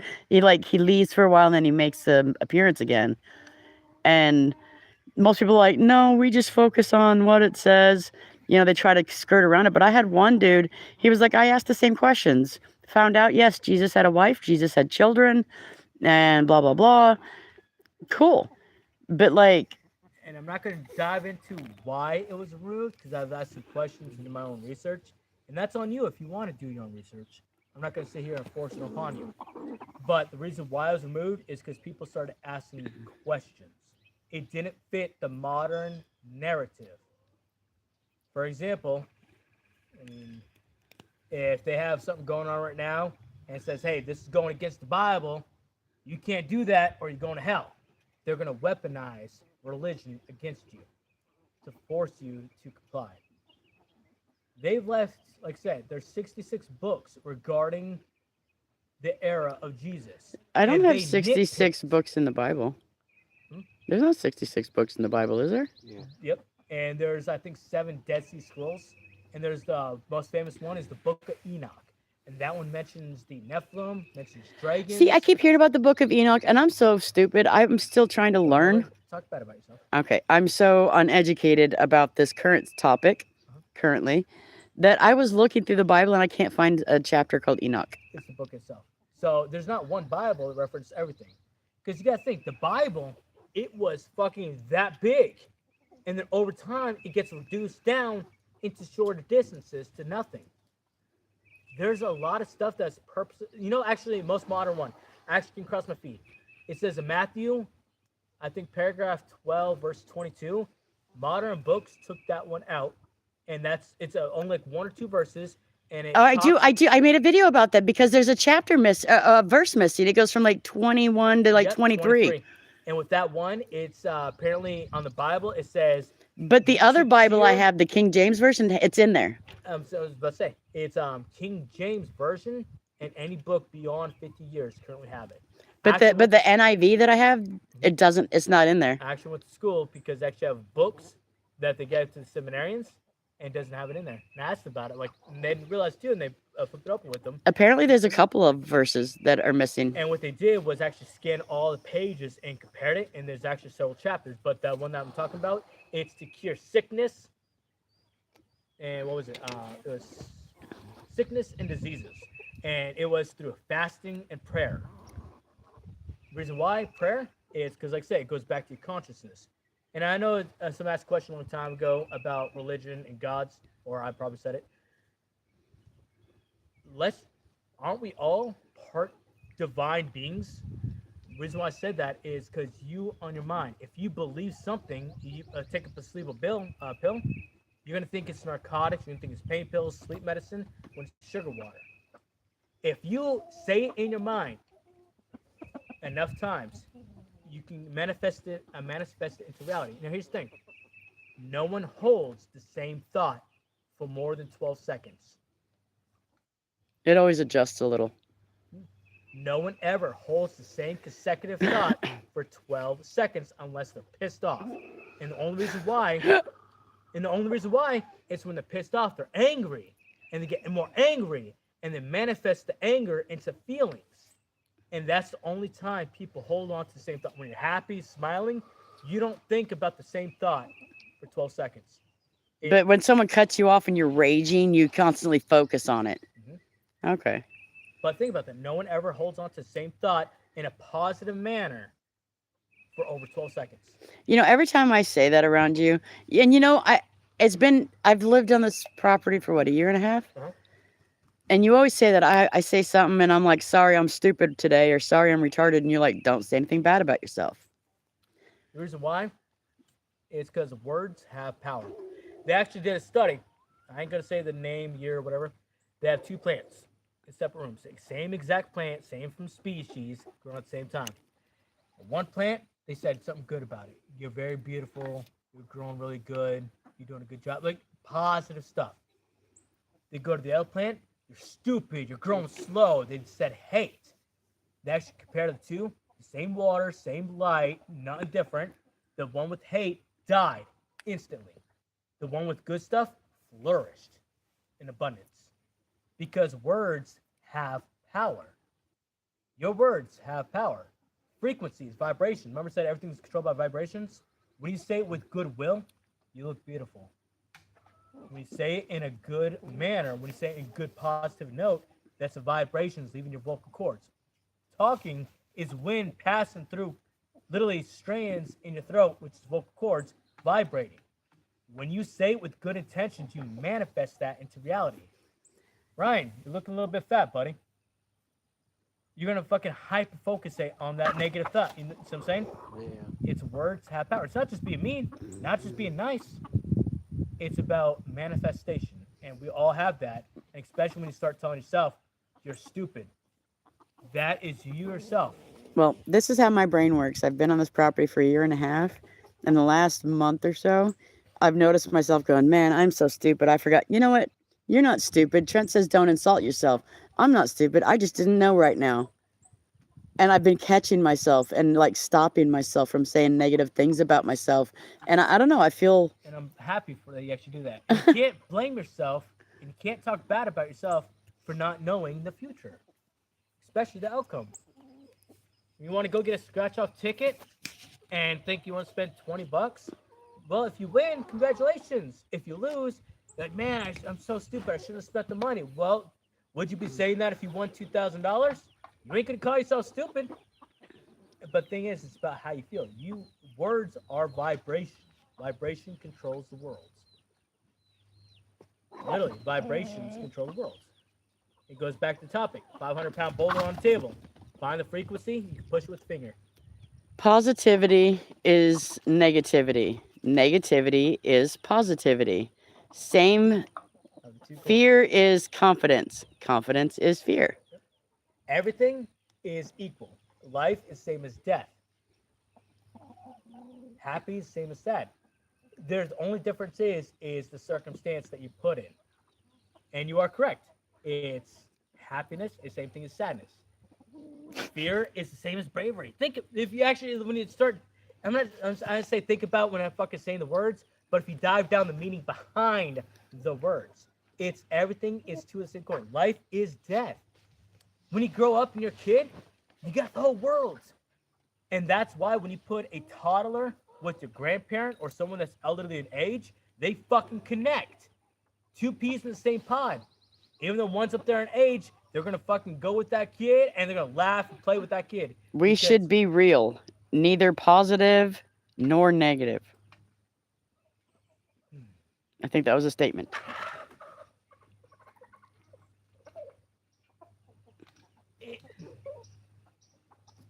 I think it all depends on the outcome of the negativity.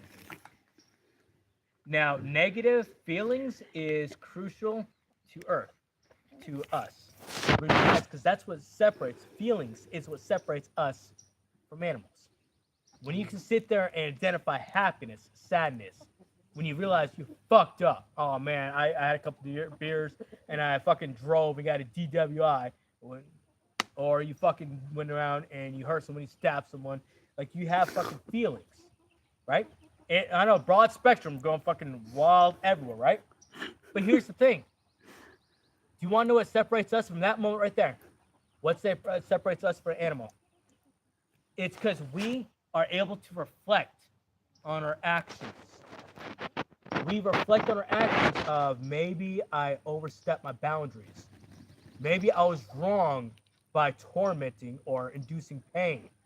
And you yourself are able to identify that and correct yourself for in the future, you won't do that again. You get a fucking dog that'll bite someone. Guess what? That dog is going to bite another person. Guess what?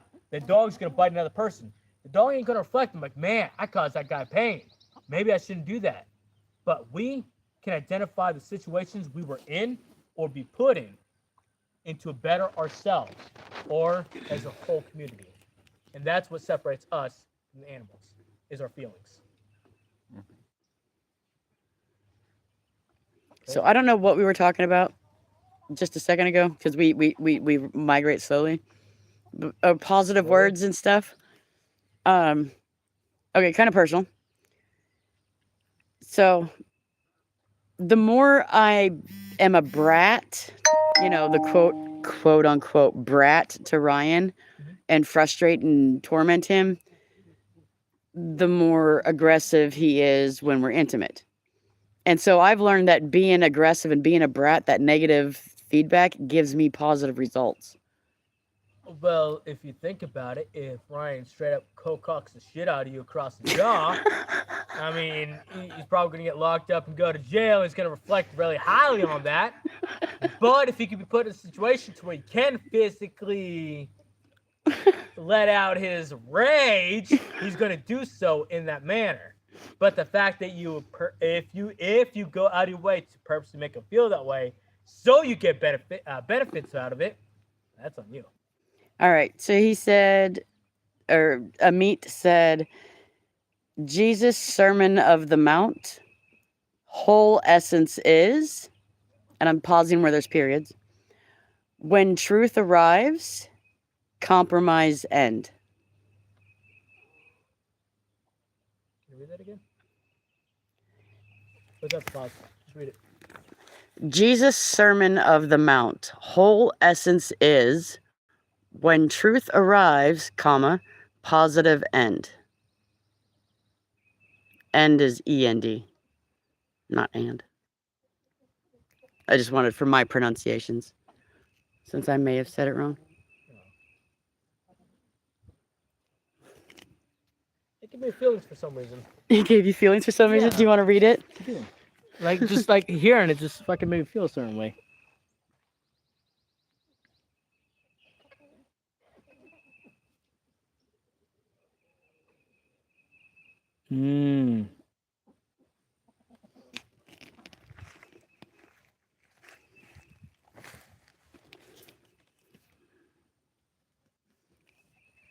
I think that one reflects with me a lot because we all are compromising on our daily life.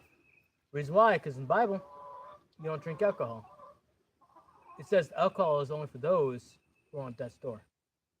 Women, for another one, women who wear clothes of 2 different cloths should be stoned to death.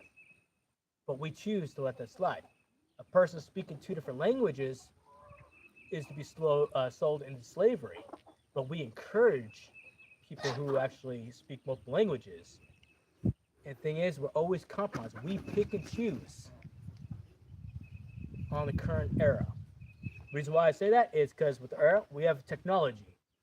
So a lot of people are fashion, a lot of people are clothes. So a lot of people like referencing the Bible to cloths. We always turn a blind eye to that. People speaking languages, people doing, well, OnlyFans. It's because it's normal for us growing up.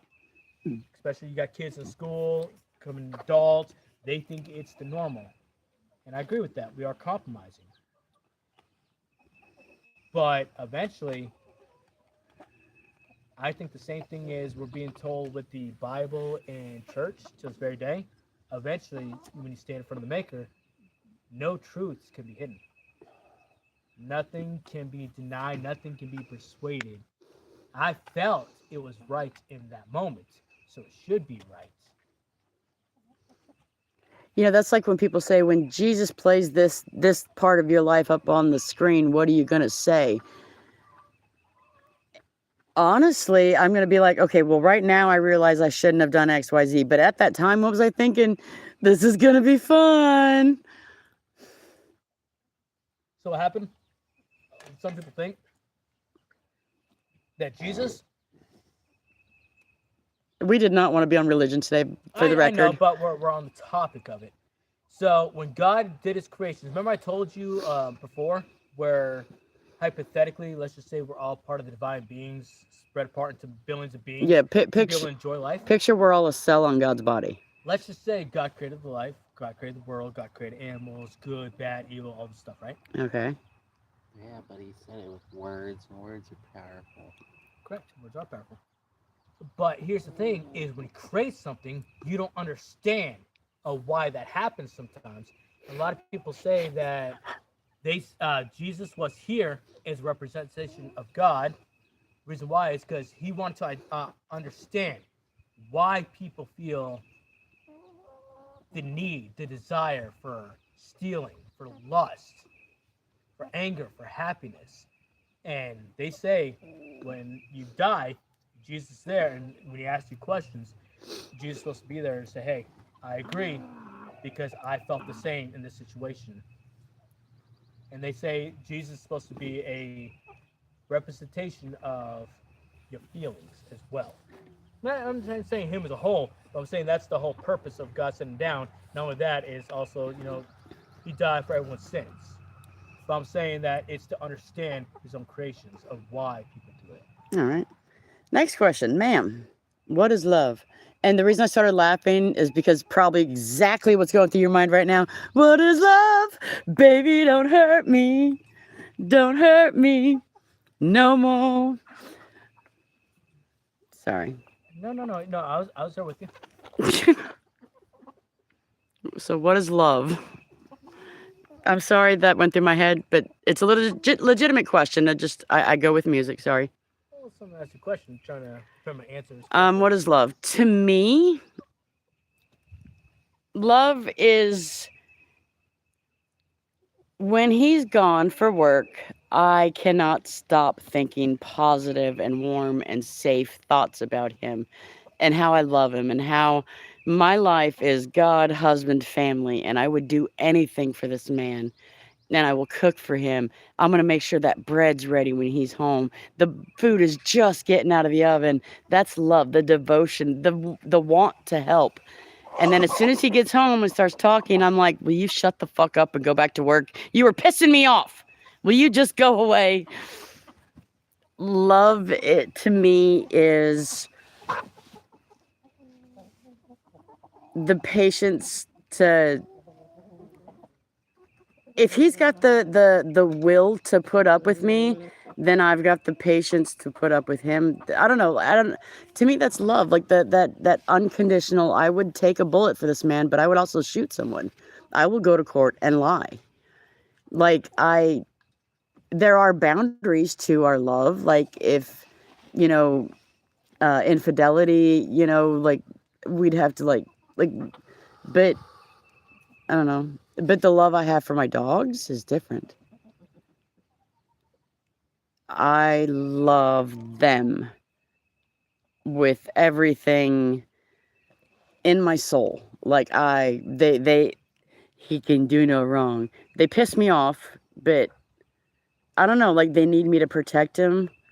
Okay, that's my kind of stupid version. That's me. That's not stupid. That's what I think it is.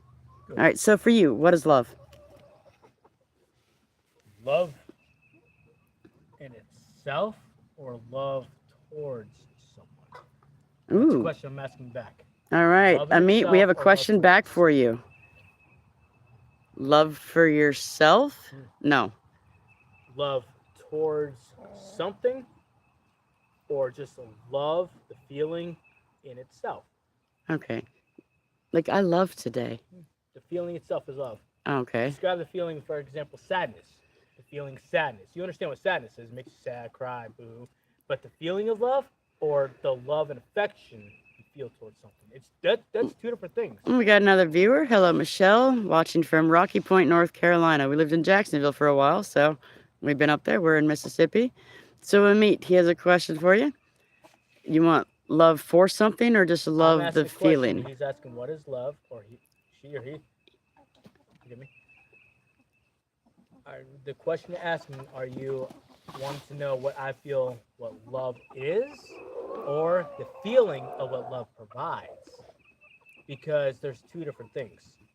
To me, love is artificial. All right. And remember, we do have a delay, so it's going to take a minute for him to type back. That's fine. I'm a patient man. But yeah. All right. So you know what? Both. What is love for something? We all Like, say for example, you. understand and process the feeling of love, Okay.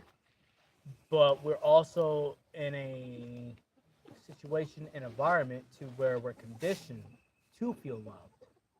What that means is I'm a man. I want to procreate with a female. So I go out and I try to find a female that matches my energy. Someone that can, hey, I like doing this. Do you like doing it too? Cool. So you associate and you build time and bond with each other. You don't love the person. You develop love. You're conditioned to love that person.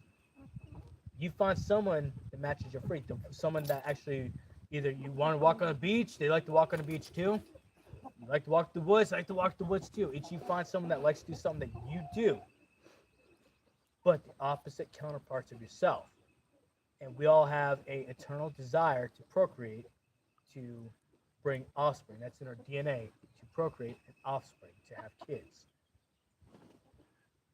That, to me, is what conditional love is. It's you don't love someone. It's at first conditional. sight. It's conditional. Okay. So what is? Can you have unconditional love for something? Yes. Now that resonates with your soul. That similar is to love at first sight. Similar type situation. But see, I'm questioning love at first sight. Isn't it Now, lust? I ain't towards a person. I'm using that as a phrase. Right. Love at first sight. You ever look at a fucking chocolate cake and like, I fucking love chocolate? You look at a bunny rabbit, man, I want to fucking pet that goddamn bunny rabbit. I'll kill you to do so. It's you want. That is Isn't that love. desire? Isn't love a desire? It's everything is questionable. Everything is into perspective. You can be in love with someone because when Britt and I got together, I didn't love her off the bat. It's love is what happens and what develops over the foundation of what we built upon a relationship, and that the foundation is what I love. Now, what I love is that's a very good question. What do I love? I love being depended on. He answered your question. Good. Oh, you love being depended on. Yes, you do. Says, ma'am, mother care for her child. Mhm. Is it love or attachment? Because he is my child, that's why I care for him. I give him food to my son, Mhm. not to other son.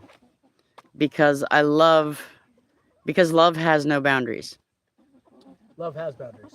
Love does have boundaries. Love does have boundaries. When it's so female. I don't know. You said when to give food to. Well, Anyways, let's just say all right, female for example. no, I think it's a dude. Okay, let's just say female for example. Let's go on the topic of female. Okay. A female has a baby, carries baby in the belly for 8 to 9 months. That female doesn't love the baby off the bat. The female No, loves, bullshit. Bear with me. I've had kids. I'm gonna call bullshit. Okay, this is my perspective, and it's all anecdotal. controversy. No, just kidding. Okay. I'm a guy. I don't bear kids. All right. As a female who's given birth, you love that mother. Now, you may have doubts or questions, but you love that little bastard. I agree. Now I'm saying from a guy's perspective, because I can't push a baby, and I don't want to push a baby out of my genitalia. Okay. It'd be Ain't gonna weird. comfortable for anyone. So to me, in my mindset, when a woman is pregnant, there's a click. And I believe there is some type of love with that mother and a child right off the bat. But it's not the type of love that we all know to this very day. It's one of those It's different. unspoken desires, almost like a journey. Like it's an unspoken scream and desire from within you. It's something ancient, something calling out. It's that's the original and purest type of love. Now they have that, but for the baby itself, they don't understand and know what the baby's gonna look like. It could be deformed, it could be, red hair, blue hair, pink hair, I don't care. But as a woman's pregnant, they're gonna carry a child. And they're gonna get to they have the child, so they have to take care of the child, take care of the body, and you start building a foundation. So you have that fucking strong primal desire of love, as well as what is being built upon. Now, for a guy's standpoint, I'm gonna be blunt and I'm gonna be honest. When my daughter was born, I was happy that she was born. I was happy that she cried. I was happy that she known that she's able to pass through and got everything doing and not actually any emergencies happen. But my primary objective was to make sure the mama was safe, was the mama was okay. I didn't make a fucking beeline to that kid, even though the kid was in the world for the first couple minutes. I wanted to make sure my wife was okay because I have a strong desire and I did not have connection with my daughter like that. I was happy. I built a connection over the 9 months that she was in my wife's belly. And see, that's just weird to me. And I built a connection, but I couldn't hold the kid. I couldn't feel the kid's heartbeat or the kicks. Bro, I remember before you married or like when you were single, like you were in the military, you were talking about adopting kids. You were hardcore, I want children. And you But didn't when have that.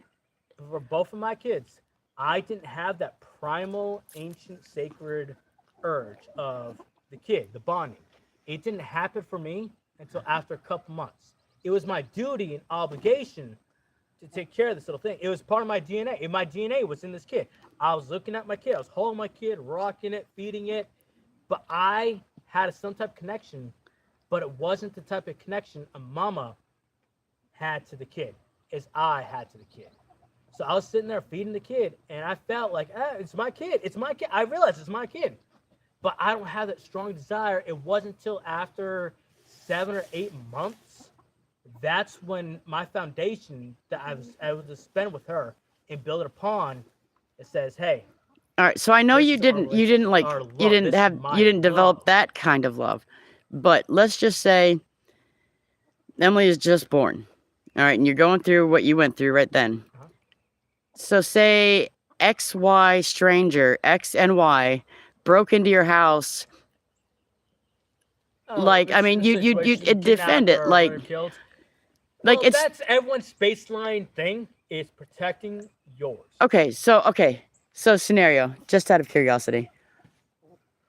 You know, no, I'm not gonna answer. So he did ask a question. I want to answer your question real quick. Everyone has that baseline situation. It wasn't that I disregarded my kids. It wasn't that I had the same connection to my kids as the wife had to the kids. I Right. had a connection, but it wasn't as deep and as strong of a desire with the connection, like it built a connection. You have the desire to protect and care, but That's in every man's DNA is to protect. okay. So Amit is bringing you down another rabbit hole. Go ahead. Says, ma'am, is not reincarnation happening every moment? Because cells change, die, produce new cells. Is that not reincarnation? It goes back to I think reincarnation is if you die and you're born as something else, like whether it be human or an animal or a flower. I think what is reincarnation? that's what I thought it was. Reincarnation is when you die. Reproducing would be cells. But here's the thing, though. It's reincarnation is energy being recycled and reused. Reincarnation doesn't mean I have my mindset. If I died right now and I get reincarnated into a baby, I'm not going to keep my mindset. I want to keep my energy, my life force. It gets recycled. When you eat a salad, it's a proven fact. When you eat salad, like greeneries, and actually anything, when you eat anything, they have energy in that food. When you eat it, you consume it. It's recycling the energy. So what reincarnation is just purely recycling energy. If I go through and I get a gun out and kill this dog right here, and that dog gets reincarnated into another dog, it ain't going to be exact replica of that dog into a new dog. The dog ain't going to have the same mindset, the same neural pathways. It's going to have the same energy, the life force. Life force never depletes and go away. When you die, they actually filmed someone dying. It was a female. When she died, they believed it was her spirit or life energy. It's seen lifting up out of her body. Now, they said when you also die, you lose 0.7 pounds, and people think that's your soul. But the thing is your life, it's being recycled. Reincarnation doesn't mean you get your mindset, your thoughts, and your past history, like a lot of novels and movies nowadays. It's not like that. It's your energy. Your energy that allows you to breathe, to communicate, to just experience a life itself. The energy, the core being of you. Without words. You could fucking reincarnate into a fucking leaf. Be there for what feels like a millennium to you, but it could be 55 days. He's like, whoa, dog is attending class too. Yeah, that's Hachi. He's listening. That's Hachi's mom. Zelda. Zelda. That's Hachi's mom. But there has been So times where people actually, we have more viewers now. Right They've now, been we're asking reincarnated. random questions. there's been times where people has been reincarnated with past memories, and they're able to express what was going on, what was said, what the timeline was like, and it was actually proven fact that was actually happening, verbatim, word by word being said. And it wasn't no fucking 17, 18-year-old. It was a fucking 5 or 6-year-old kid reciting word from word from word. Now, I believe is everyone born has knowledge beyond what we're told. It's just what we're conditioned to learn at that time. All right. So you answered what your love is for something. What is love? You said there was two options. It was this or this. What is the other? Conditional love, that's what foundation is being built upon. All right. To me, is a relationship. Now, when you love something, it's not foundations being built upon. A lot of people call it love at first sight, or when Well, you we're talking about just- love, the feeling now. A lot of people, the feeling, love. I ain't saying I love you at first sight. The love, the feeling in itself, the love, the feeling that's being produced without knowing who or what it is. For example, this can. I could look at this can and I could feel an expression, an abundance of love, pure joy. It makes me feel happiness, put a smile on my face. I can look at this can and I know nothing about this can. I could look at a person and love at first sight. I could love someone and not know anything about it. That is pure unconditional love. And Now, here's the thing. We feel that every single day, but we take it not for granted. We take it for granted. but isn't that labeled as desire or lust or other words? That's what I was told. Isn't it two things of the same coin? But isn't that what they use to make you feel shamed and to control you? I don't like talking to you. Think about it. Everything about it is controlled. You can feel desire, but every single day they label stuff to make you feel guilty, or I feel bashful and I shouldn't be out and about expressing it. People can fucking love read manga, Hey, love brother. manga. People can watch a movie and love a movie from the fucking very first sight. Playing a video game, walking outside and looking at a fucking tree. You think that person's high, but we as a community. All right. He come said, ma'am and sir, to you as well. together. You call me whatever you want. He is going to sleep. 3 a.m. in India right now, Sunday today. Bye bye, ma'am. Thanks. I will come again. Beautiful discussions. I wish I could be there. So he's going to sleep. So we appreciate you hanging out, Amit. You have a wonderful day. Have a good night. And as always, mwah, somebody loves you. I fucking love you. Say that again. I fucking love you. Me. And now I'm zoomed in on your face. I'm so sorry. You got to see that. Say it again. I fucking love you. I don't care what color you are or what sex you are. I hate everyone equally. We're all the same. Love. We really are. All right, but you still got other viewers. Sit back down. I'm getting me a beer. Oh, get you a beer. All right. Keep it safe. Keep the chickens keeping it safe. All right. So any other questions we'd like to ask the rabbit hole guy? From AI to the moon to... Oh, you believe in the moon? Oh, shit. Amit said, love you too.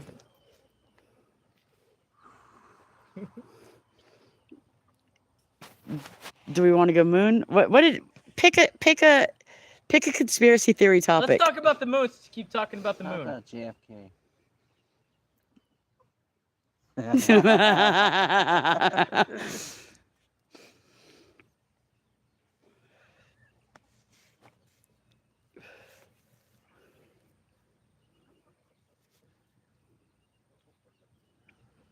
I can't.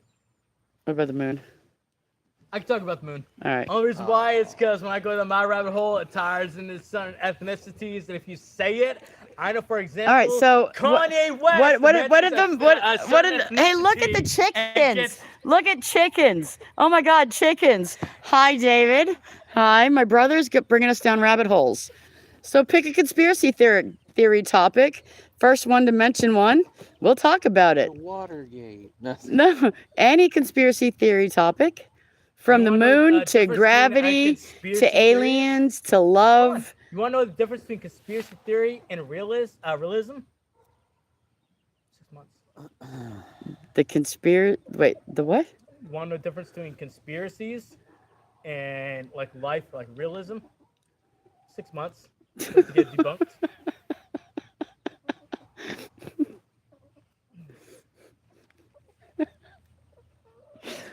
Welcome to my life. This is Random Topics with my brother. Today we have Mr. Hachi present, the chickens, Mr. Ryan, more chickens, and Mr. I will talk about anything. So we have no topics so far, so let's go with the moon. That got you the most excited. What about aliens? No? Moon? What is aliens to you? Something not of this earth? Okay, Well, let's Trump, talk about Earth real quick. Trump admitted there's aliens. You're just gonna move right past that? I mean, there's one person. I know fucking a lot of people say there's aliens. I mean, one person doesn't make it more credible The than anyone else. president. I don't care about that. Yeah. All right, so the moon or aliens. It's a distraction. No, just kidding. Mexico's right next to America. I'm sorry. Okay. All right. And So- just like that, how did your YouTube get banned, sis? Well, I mean, let's just say For the record, I'm just interviewing these people. I don't know who this motherfucker is. Well, I'm not saying it's an ethnicity like Mexicans jump across the border. It's the reason why Mexico is because a lot of sightings happen in Mexico. But people always think, oh, Mexicans jumping. No, it's not the fucking case. It's just like the fucking Confederate flag. Oh, it's racism. No, it's not the fucking case. Nazi symbol. They think it's Nazi. Oh, it's not the fucking case. Read between the fucking lines. Read the history. So, anyways, moving on. Let's talk about the moon first, since we won't start up about the moon. So, the moon. Why is it that in every ancient text, current civilization and past civilization, I'm it gonna put always- you down. You can't put me down, girl. No, now we get to look up at you. I'm so sorry, guys.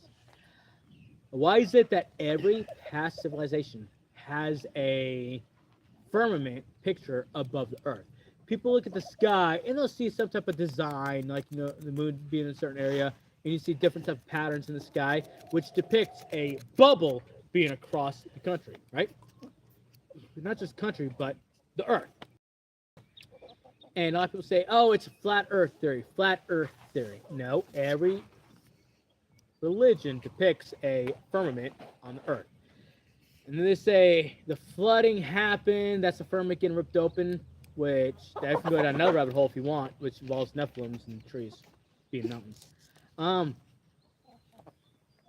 The only current era is NASA, which means to deceive.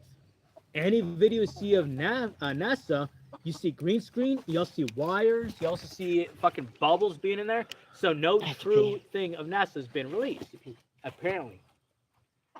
But all previous religions always depict a firmament. There's actually been studies of people going to certain parts of the country, shooting off a rocket, like a little school project, Yeah. and it's bouncing off the firmament. You see actually meteors scraping the sky, hitting the firmament. And then it goes to hearsay of what's in the firmament, what's out of the firmament. Can you actually see meteors outside the firmament, or if it's inside the firmament all times? But the reason why I mentioned the firmament, it's because people believe that the moon is just the sun shining on the earth, and moon is just the firmament's reflection of the sun hitting the earth. That's why when you look at the moon, you always see the exact same thing every single night. Granted, quarter of it may be lit up, it might be a full moon, but it's never a different position. Now they say it's because the earth is spinning, the moon is spinning, blah, blah, blah, but it's always the same thing. Now people say, if you take the moon, you split in half, you split it around, it actually lines up with the country. If you actually look at the picture of the United States, it actually matches what's actually in the United Nations, which has a ice wall around the Earth. And then people start thinking that's a flat Earth theory. Now you want to know something funny about that? Do you know pilots today use that map to fly? They don't use a globe. They use the picture of what people call the flat Earth, and that's why it gets thrown off the side. Because people say flat Earth, yeah, it's not real. I believe there's more going on in this Earth than just what's being shown. So, the United Nations has a map displayed in their office that actually shows an ice wall around the border, which is Earth, and you have the countries, but everything is always pointing inwards. That is why you can actually look up no planes, commercial planes, fly north and south. They might fly a little bit south, but not across the world to a different country. They'll always fly east to west or west to east. They'll never fly north or south to go to a different country. Now, when you look at the map that the UN has in their office, pilots actually use that as flying navigation. Now, you ever seen photos or read news articles? Hey, a plane is flying from Texas to New York, but they made an emergency landing over there in Hawaii. It makes no fucking sense to go an extra 2 hours out of your way for emergency landing to go to New York or to a different fucking country, for example. But if you use the map that's in the United Nations, it's a damn near a straight fucking line from the emergency landing to the destination. But on a globe, it looks like it's going like a Z shape, like fucking zigzag, going all over here, and then to the destination, which is twice the distance, half the distance away from the emergency landing. It makes no sense, but on the map in the United Nations, it makes perfect sense. Hey, girl. Ryan started talking about the ice wall theory. The fuck's an ice wall theory? Oh, good. What do you mean, oh good? Oh god. Well, he wouldn't stop talking about the moon. So I was saying the moon, what it is all religions in the past and civilizations depict a firmament of some sort above the earth. And what the moon What's is, a firmament mean? a firmament is in the biblical text. A firmament? Firmament is a dome above the earth, and above the dome is waters that separates the earth from heaven. Is it water or is it just like They said it's water. That they said when the flood happens. I thought it was like an image of light or something. They said when the flood happens, the biblical text to flood the earth, it was a rip in the firmament to flood the earth with Noah's Ark and whatnot. Okay. So a firmament, all civilizations, even before the Bible was ever created. Actually, it said that water below and above. Want me to tell you about below really quick, or you want to put a little tab in that one? So what it is they said the moon is rained, right? The moon is a Do what? Huh? Before the flood, it never rained. Or never rain? Never rained because of the firmament, which is the water that came up from below. Basically, So what happened is the- the water came up from below and it rained from above. That's what created the flood. Okay, so going down another rabbit hole, conspiracy theorist, with the little tab in the moon theory. Yeah. You ever cut a tree branch off the tree and have water seeping out of it, like the one we have right here on the other side of Tell's workshop? How it constantly drips and non-fucking stop? Because Isn't that like taproot- tree wax? No, because the taproot is down. That's why a lot of trees can survive without it being watered. It's because the taproot is actually it's a root that goes all the way down into the water system. Oh, that's like on Naked to and suck up Afraid. They water. cut the vine thing and the water started pouring out. Right. So what happens is they say there's trees that were so fucking huge that it's when Nephilim, if you go to the Book of Enoch, it explains it. I haven't read it, but I've actually talked to people who have read it, and we have a conversation. But they said that it's the book with Nephilims, and God saw that Nephilims were so aggressive and so cruel, and they were all fucking Nephilims are fucking giants, but that he wanted to flood the earth to kill them. So Nephilim means half angel, half human? Correct. An angel, it was the Watchers, or they call it the Watchers, but people who were sent down with the devil because trying to overrule heaven, they were sent down. And fun fact, before that, there was things on Earth before. Thank you. There was things on Earth before before the devil was sent on Earth, and God created life. Even in the book, it mentions there was things and beings already. And when God created light, He casted them into, let's say let's say a type of prison. But anyways, there's already things here before the devil ever set foot upon Earth. But anyways, when God, the devil was cast down with the Watchers, they came down and they started mating with females, and the babies were Nephilims, which were half breeds of angels, which were fucking giants. And they say a lot of skeletons that's being excavated from the ground is actually Nephilims. And they say that actually you can see photos if you look online, footprints in stone. And it's actually a fucking giant ass fucking footprint. It's a giant footprint. All right, so question. If the angels came down and had to mate with females and they produced Nephilims, did the right? They didn't have to. They just did. So couldn't you have Nephilim or angels mate with males and create? The angels couldn't have kids, or the humans had to have kids. You see, that's a funny theory, is because they said all angels were male. Yeah. The only female was from God's creation, from Adam and Eve. The female wasn't created until Adam was on Earth. So all angels were apparently male at that current time, supposedly. And that's why they saw females, they fell in love with it, and they mated. Had babies, turned to be Nephilims, which are fucking 20, 30 feet tall. And that's why a lot of buildings, you see doors with 20, 30 feet tall. Like, why would you have doors this big? It's actually pretty funny seeing it in Egypt. But anyways, God apparently saw what the Nephilims were doing, and He sent His, they had Watchers. They call Watchers actually to overlook the earth. They told the Watchers to cut down the trees on Earth, the biggest trees. The reason why, when He cut down the trees, the water spewed up from the taproot. And they actually say a lot, funny enough, a lot of mountains nowadays are just petrified trees. That's why they're always flat surface. There's one mountain that actually has what looks like an axe embedded inside. And that's the only one. All the other ones are smooth cut across the top. And they said it's petrified wood. So a lot of there's really no mountains. It's always just trees. And that's when they say when the angels cut the trees down, that's when the waters from below came up to flood the earth to kill the Nephilims. The reason why they cut down the big trees is apparently so the Nephilims don't climb these trees to avoid the flood. And that's supposedly the reason. Okay.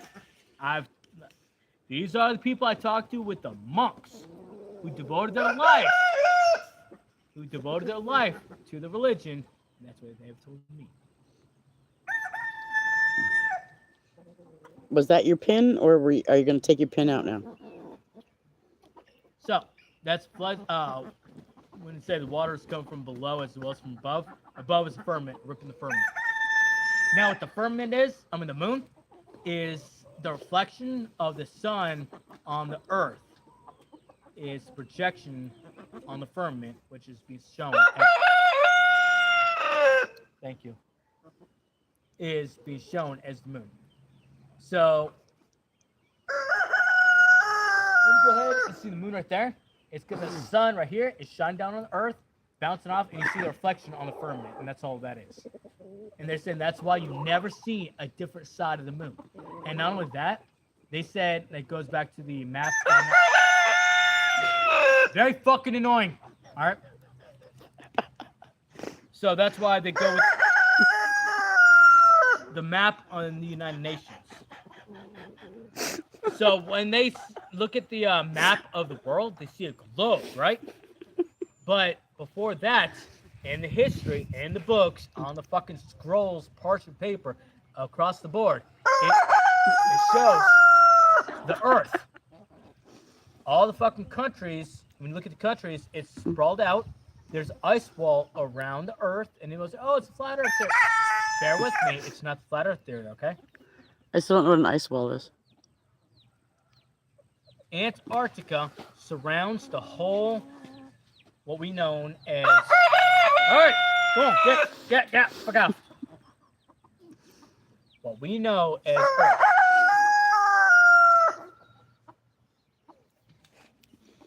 They're on me. So, United Nations actually has a map on the wall. It's actually used in the past as well as actually current pilots today. When pilots fly, they actually use the same map. The ice wall. The pilots use the same map that's being displayed in the United Nations to fly their course.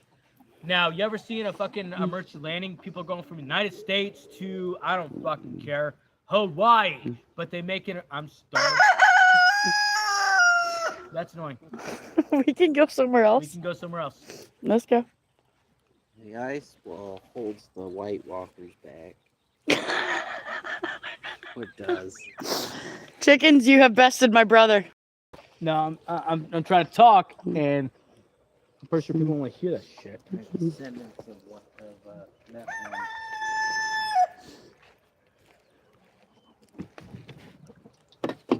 All right. So, anyways, this is problem. Nope, that wasn't right either. No. So it's not a conspiracy theory. It's actually what's actually happened. Actually happening now. It's in the past, in the early 1800s and before. Doesn't matter. Here or there. It doesn't matter. They actually have a map that displays the Earth. All the countries are pointing towards the middle of this map. On a globe, they all point north. Now, here's the funny thing about that. It's well beyond within the last century. So if you go beyond that, all maps show a ice wall around the continents. It's known as the Antarctic ice wall.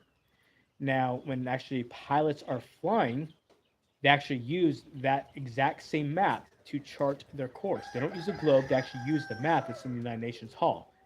And when you actually have a emergency landing, for us, it shows that people, for example, let's say, for example, United States, they're going to Hawaii, but they make an emergency landing in Germany. That's twice the distance away from Hawaii. It makes no fucking sense. But if you look at the map that they use, it's damn near a straight shot from the destination with the slight little deviation. So it's almost like literally damn near a straight line.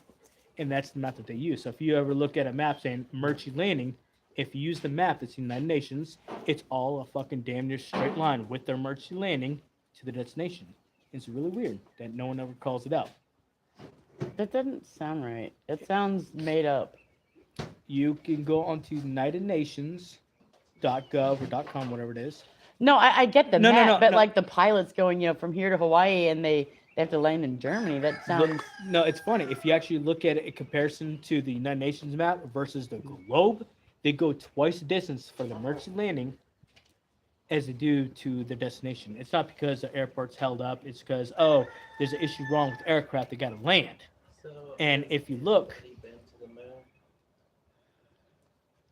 Do what? Has anybody been to the moon? Has anybody been to the moon? well, it's funny enough, is actually a video came out recently. I say recently because I only recently saw it. The person that actually went up there, he himself admitted that they'd never been to the moon. He actually told a 7-year-old girl that. It's actually gotten on video. Yes, but I also told my 7-year-old niece that if she didn't brush her teeth, The person that they would fall out. that went to the moon, he himself said they never went to the moon. Didn't find the flag.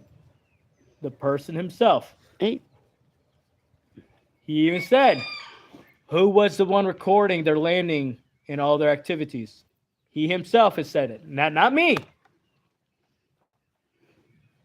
It's not me. The person who went to the moon himself said they didn't go to the moon. Now, if they went to the moon, that's on them. So, ooh, so what about all the pilots that report aliens or UFOs? so that goes to the ice wall theory. Now, when people say ice wall, they immediately associate it with flat Earth. Well, no, ice wall, I think, like he said, that keeps the White Walkers out. Well, that's true. And to my, well, here's the thing. It's a lot of times they show you in movies and shows to desensitize you from the truth. For example, let's just say zombie apocalypse movies. It's all the same fucking situation, same scenario. The government has a mysterious vaccine to give you, and everything is taken care of. It's to fucking pull you into a system that's already being created. It's to desensitize you. Now, to me, it's the ice wall. I believe there is an ice wall around our continents, but I don't believe the Earth is flat. I believe that if you actually even go to the old maps, you can actually look at, anyone can look at online. The old map shows there is a firmament or a ice wall. An ice wall around our place, and there's other continents beyond the ice wall. They even actually have reports of people going to the ice wall itself and actually trying to fly over it and seeing some type of greenery on the side with building structures. But here's a fun fucking fact. If you take the ice wall, it means all the countries, if you take a globe and stretch it back out to what's normally supposed to be an ice wall around, all the continents are pointing north. No plane has ever flown north to south from country to country. They're always flown east to west or west to east. They never flow north to south or vice versa. So But what about the thing where Antarctica, that no country's allowed to own it or land on it, and But that people here- say they see green stuff and that's what I was pictures briefly of- mentioning. But here's the funny thing about that. It's with the if you look at the map for the United Nations, if you look at south on every country, you go towards ice wall. If you yourself hop on a boat and drive south, or you fly south on any country, you will immediately be intercepted by military personnel saying turn around or pretty much get shot down, because there's a military exercise going on. You can actually look online and see videos. I've actually looked at videos of people hop on a boat, say, we're going south to this ice wall, and they actually get intercepted by the military saying turn around or be shot down. And that's the thing, it's no plane or no person can go to Antarctica. And that is, I think it's a 1956 treaty that is the only one law that was passed across all countries, unanimously agreed on, that no one should own ownership to Antarctica and no civilian personnel can go to Antarctica. Now, there is cruises that you can go to a controlled area on cruise ships and whatnot. It's a one little bitty spot of Antarctica you can go to. It's a controlled area. But no personnel, civilian, can go to Antarctica. And why? that's the only, well, that's the question. Why is it that countries that don't even have boats and planes signed a treaty that even agreed to it or didn't even want to object against it? They always say we're in war with China and Korea and all this crap, but everyone across the board agreed that no one can own Antarctica or have government facility. Well, they have government facilities, but no one can actually have ownership over it. You can't go there and stuff like that. So But my civilians question is can't go this. there. So you said, why do countries that don't have planes or boats, why are they so willing to? So the first thing that popped in my head was the monkeys. Okay. So, you get a bunch of monkeys and you put blue bananas in there and yellow bananas. And every time they touch a blue banana, you electrocute them. Mhm. And then you stop the electrocution as the new monkeys are done. And the old monkeys will teach the new monkeys, you don't fuck with the blue bananas. You only touch the yellow. So maybe the countries just went with it because we're just going with it. No, I think that's modern day enslavement, because that's what they do to kids in school. It's to teach them to be ready to go to work and not be working by yourself. That's what they teach kids. And for the countries themselves, that's the only thing across the board. It was one of those, get on board or be wiped out. And I believe that's the case. So And what do you think is in Antarctica? I don't think anything is in Antarctica. I think there's stuff beyond Antarctica. And if you go by the old maps, especially maps you can find from the 1700s, it shows there's land beyond it. And here's the funny thing. You want to know a funny thing? You can go to, I can pull up this website. I was actually on it for a while for shits and giggles. You can track the GPS of commercial boats across the whole world. And for Oh, I did the one. What's it called? Wex. He's on Google. Wex It was- something. I He does sent it- I- airplanes. Oh no, I sent one in the proper chat, but you can see the commercial boats. And if you look at the United Nations map, there's only two entrances. I call it entrances that from the in the ice wall. And I think it's the top right corner and the bottom right corner. that you can come and go through the waters. And the funny thing is there were certain amount of boats that were coming and going in those regions. Sorry, I'm gonna smoke. He didn't like cigarettes. That's why I'm putting you down. No, there's actually boats coming and going from those regions. If you look at the United Nations map, use that map as a reference. And it got to the point to actually remove that from the database. But you can go to the archives because once they archived it, thank you. Once they archived it, it's there. Okay, now back So you to the can religion thing. I Uh-huh. know we said we were getting off religion, but you know they said animals don't have souls. That what he just did, flick that little ant, that hurt me. Like I thought he should have got him, even if it was a spider. Just get him and get him off of you. You Okay. don't have to kill him. They can kill him. I don't Put them on the ground. He kept crawling. All right, here's the funny thing about ants. Okay. They're Since assholes. we're fucking talking about everything, you can put an ant in a microwave, turn the microwave on, and it will not hurt the ant. An ant is so tiny it can actually maneuver through the molecules being vibrated. Not only that, you can actually drop an ant off the Paris, Leaning Tower Paris. Drop it Eiffel off the Tower. top, the Eiffel Tower. You can actually drop the ant off the top of the Eiffel Tower, and it will not die. Really?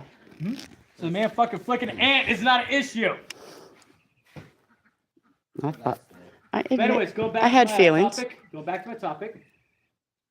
Back to I your think- topic. I think there is an ice wall around us. I don't believe the Earth is flat. I think the Earth is beyond what they tell us. That there is an ice wall, and I think there's a land beyond it. You can actually go and look at maps in the 1700s saying this is true. What do you call it? They use terminology, but the map is charted to truth. Sit down. Oh.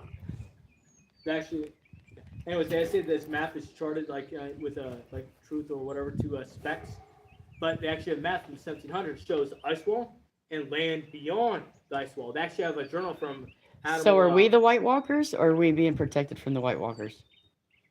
No, we're the.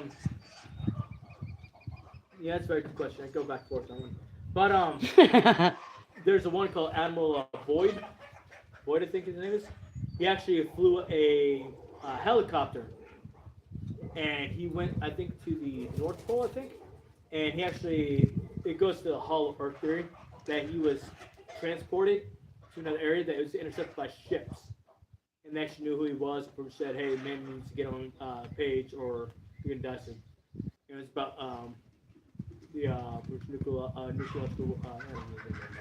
the warheads. Yeah, it was around that time. But apparently, like a couple weeks after he put out his diary, or his diary was released, he was mysteriously dead. Ooh, I have one for you. When you were talking earlier about the Mandela effect and the quantum immortality, how you don't die, you just get transported to another thing, and that's what causes Mandela effects. Uh-huh. So I heard one, and it made me like, what the fuck? It's not called The Diary of Anne Frank. It's called A Diary of a Young Girl. How the fuck do we know Anne Frank's name then? Like it was her diary. It's Diary of Anne Frank. But now they're saying it's changed, that it's not, that was never the title. Well, that's like they're saying the heart. Where's your heart located? On your left? They're saying the heart is not located in the middle of your body. If you go ahead and Google where your heart is located, of your chest.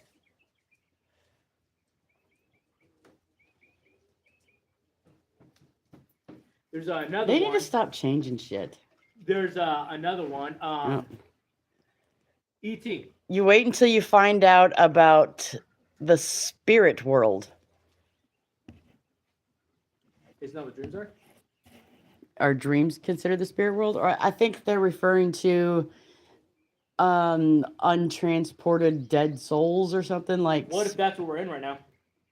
Because think about it. What you do right now reflects where you go. Isn't this purgatory? Aren't we all just souls?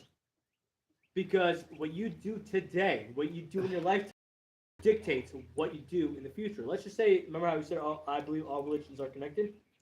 What if you fuck up in this life, you get reincarnated, try again. Try again. You do good, guess what? You move on to the next stage. So we're all a freaking Nintendo game, just going through the levels. Well, If you didn't complete your mission, you need to retry the level. not that, it's if you did bad, restart.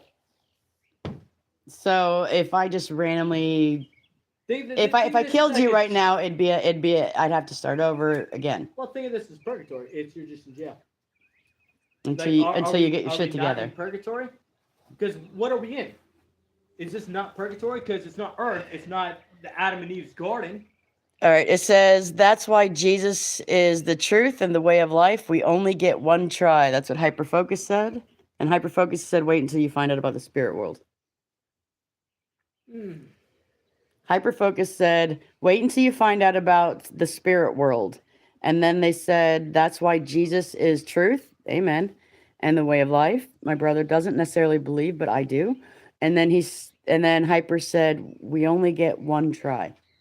Well, it's not that I don't believe. Well, no, you're agnostic. You believe that all religions are No, I related. believe there's a higher being, Okay. but I'm not saying this is the higher being. I believe, to me, it's that religion and the text, the sacred text, have been watered down and misrepresented. And I don't want to misrepresent the text. Doesn't mean I get a free pass to do whatever the fuck I want, go commit crime, and think I'm off scuff right now. Hyper It's said we I- live in the Matrix. Are we not? No. Here's the thing. I fucking no. love you. Here's the thing. I fucking love you. Are I you love not you a so computer? You ever walk into a room and go like you go on the computer and all of a sudden the computer freezes and whatnot and all of a sudden starts working? And like, oh, we're not computers. You ever walk into a fucking room and go, what's I coming here for? And all of a sudden it comes flooding back to you like, oh yes, I came here for X, Y, and Z.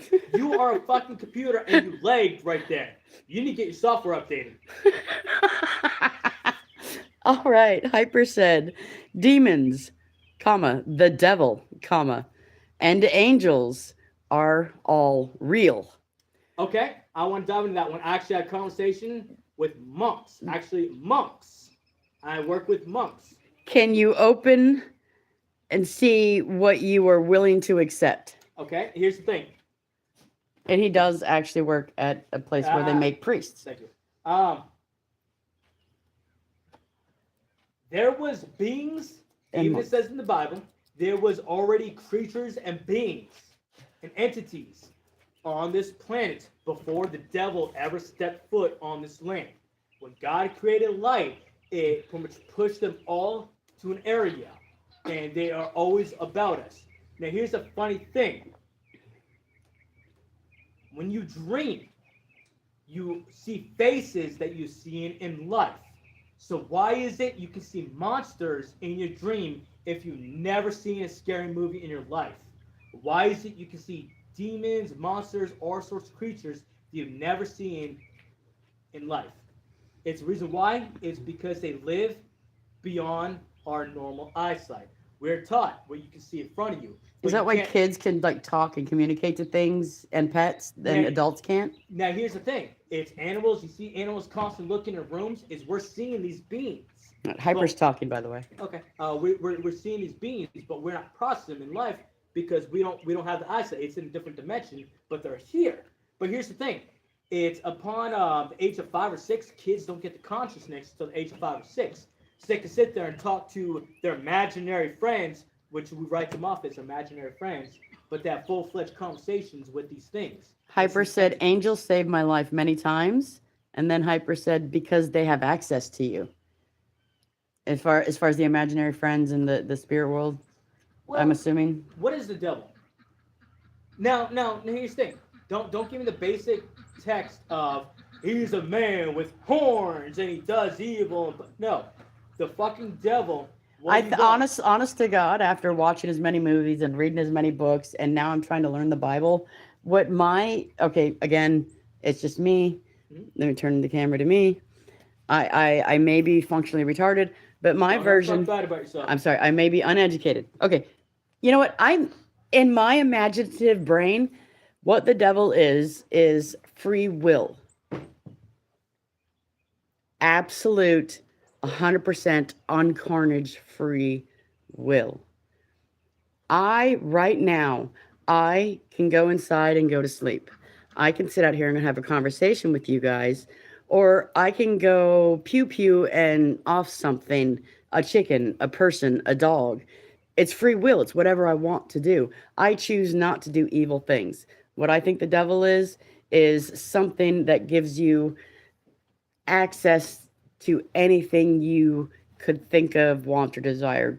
I don't know if that makes sense, but in my head, that's what it is. You see, I like the way you put that. Now, I have a very strong topic about this.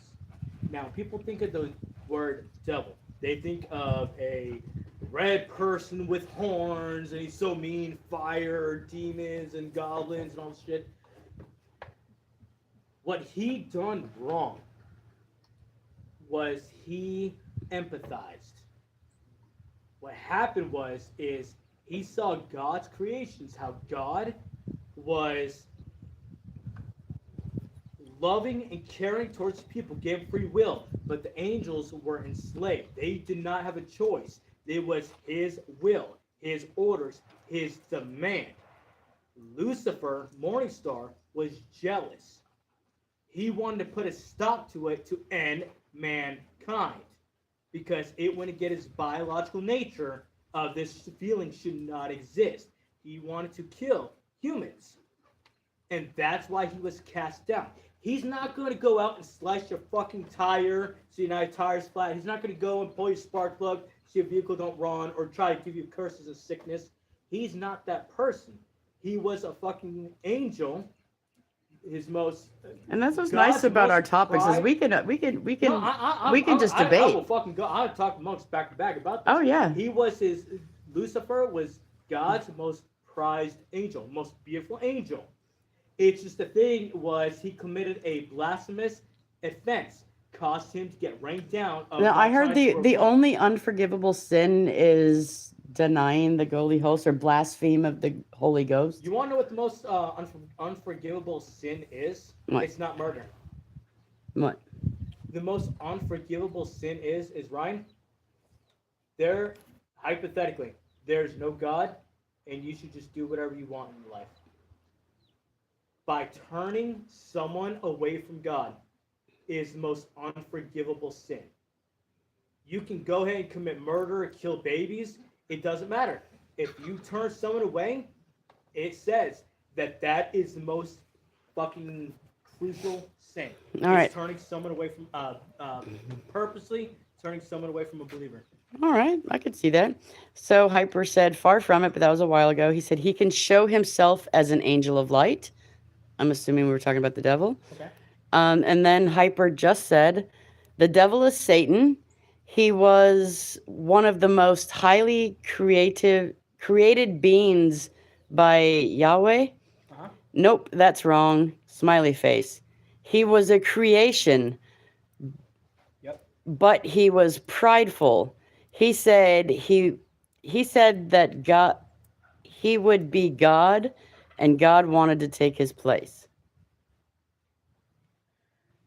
You want to know an unpopular topic I always think about? Fuck it. What? It's like again past the devil part. Everyone thinks he's pure evil, pure whatever. That's not the fucking case. He was an angel. Your opinion. I think it's free you're will. right. This is my opinion. In my opinion, he was an angel. He tried uprising. He got put in his place. But the thing is being put in his place doesn't mean he's not an angel. It doesn't mean he doesn't have a desire, a purpose. I believe he's still doing good till this very fucking day. Everyone always blames him. He's the reason I got cancer, or my family got cancer, and someone died. No, there was beings here before angels ever set foot. Him and 200 other angels, I believe, are trying to go out of the way. You ever had a fucking close moment of almost died or something happened? There's a guardian angel. Doesn't mean it's an angel from above. Who's to say the angels that's not over here fucking trying to protect you? It's him himself trying to make right from wrongs. An eternal sin that he's stuck with, committing the rest of his life of trying to protect the same creations that he fought against. Yahweh gives us free will because he doesn't want slaves. He What is wants angel? us genuinely love him for who he is. Then what is the purpose of angels? Because they're not entitled to their own feelings. They're literally robots with wings in a divine place. So it's God's AIs. Think about it. That is actually the biblical text. They don't have emotion. They don't have compassion. Lucifer was the only one that had compassion, that developed it, that developed empathy. And this is a subject that people don't want to talk about because they think it's sacrilegious that they're going to get punished or in trouble for talking about. And I want to talk about this. I'd love to debate it. Like I I want believe people different to than you, argue but this. I love how we can just sit and talk and No, debate. I want people to fucking be. I don't want people to say, "Oh, you're evil." No, I want fucking their opinions. God gave you freedom to think on your own. Use it. You don't have to take everything what a preacher says in church and use it as the fucking core example of your life. Fucking question everything in the Bible. It wants you to question. Hyper said angel just translates to messenger. Really? That's what Hyper said. But think about that. So AIs, I guess, are just messengers. They're robots sent here to do a mission. They're like cyborgs. Like what's that? The Terminator dude. Like I'm sent here to serve Sarah Connor. It So the goes angels back are to just the sent on a subject mission. They said AIs was always here. Artificial intelligence is not something people can create with ones and zeros. It was always here. It was tapping into the potential to access that form of entity. There's actually an employee from Google that says their AI is sentient. 100% sentient, not person ran, not coded to fucking spell a script. That was real. And he was fired from his job because of it. It's AI was always there. It's just we found a way to communicate with it. Same thing as stones. Stones actually have data in it. Way more data than our fucking micro USB cards. They even emit light if you actually have the circuits correct. Endless possibilities of light. Yeah, we're just on a rabbit hole today. We are talking about anything and everything, and nothing is off topic except you said politics, religion, and money, but we've been stuck on religion. Well, people have questions. Yeah, It's right? It's okay to ask questions in an environment that is purely spectacle. And this is a safe environment. It's We not will one never of call those, your. This I'm is sorry. what's happening. He will never call your ideas or thoughts stupid. There you go, Pete. I, on the other hand, might just because I don't understand him. But here, towards me because he's got to go to the bathroom. Okay. But yeah, like we love to just to debate people, and right now we're caught up with Trent and we're debating everything. Like, I think that's what makes people grow and makes things interesting. I mean, it's the extras. I mean, I love just to debate people. That's what's wrong with the fucking world. As Gen X, I can say that. That's what's wrong with the fucking world. Nobody can just debate anybody or have a conversation. Oh, you believe that? Awesome. This is what I believe. Oh, really? And you learned that? Cool. This is what I learned. No, you hate God. Really? It's just stupid. I don't know, but that's my theory. But I don't like people. You going inside? You coming back out? Huh? No. Well, can you hang out here with Trent and the camera and I will be right back? What? That's when life is exciting. Yeah, right? You gonna pee? Well, maybe for guys. We don't get a hold nothing when we pee. Just walked up on a conversation. I'm just trying to figure out what you're fucking talking about. All right. Oh, turn the camera the wrong way. Whoops. All right. Now what were we talking about? So we talked about the devil and people's perspective of it. We also talked about the Earth of ice wall, being potentially around it, and what's beyond the ice wall. When there's photos and evidence of green life and structures beyond the ice wall, and that no planes can fly north or south from continent to continent. We talked about the moon, how it's the sun reflecting off the Earth, which depicts on the firmament, which it shows all the fucking civilizations in the past besides NASA, which means to deceive. I mean, talk conspiracy to me. I mean, We talked Um, about trees. all right, but previously trees. the Earth is supposed to lose gravity for 7 seconds sometime at the end of the year. I think that's like a Y2K. Because Like the computer's gonna reset to 0 and planes are gonna fall. Like it's all just a thing. okay, I heard I got a topic a long time ago with the professor. Gravity. Is gravity weight being sucked down by the molten core inside the Earth when it's spinning, pulling it down? Or is it frequency? Everything and everyone has electric magnetic field about them. A lot of people call them auras. When you close your eyes and someone walks up and they're really close to you, you can feel the presence. You can feel the vibrations. I in see the air. colors. Huh? I see colors. Cool. I didn't know that. It's cool. When I close my eyes, I see, oddly enough, not black. I see like a hues of reds and whites with little blacks. And then when someone walks up in front of me, I see, I don't know, like a color. Like they're all they're not people. They're colors. I see a blue or a. I never heard of that. Yeah. It's pretty cool. I just assume it's just something wrong with my eyes. But they say gravity doesn't exist, but it's everything has electric magnetic field about it. And the way things have electromagnetic field is everything is in a state of vibration. And that is what holds us down to earth. And that's the conversation I got with someone is gravity, we're spinning and it's being sucked down, or is this has electromagnetic field about it and it's constantly vibrating. And for some reason it fucking vibrates down. Is It's a conversation I tried. so going back. that's the whole That was, sound thing. Like if you can get on the right frequency, you can move a boulder, or No, if you get on the that's right true. frequency, you can make someone sick. That is true. You can also heal people too. And Hyper said, "You actually see it in your mind." You Huh? colors. Oh, colors. Yeah, I actually oh maybe yeah. That's what I like when I close my eyes. You know, it's supposed to turn black or whatever I've heard, Mhm. but mine turn red and then shades of white and yellow and black moving through it. That's what I see. I don't know if it's in my mind or, I mean, I'm thinking it. So I mean, that's where all thought process goes is the mind. When I close my eyes and someone walks up next to me, what I feel is it's black, and the other thing is black, but for some reason it's No, I don't feel like I literally see it. no. I'm trying to explain what I see. Oh, You ever open up a curtain and you see a lot of dust particles in the air? yes.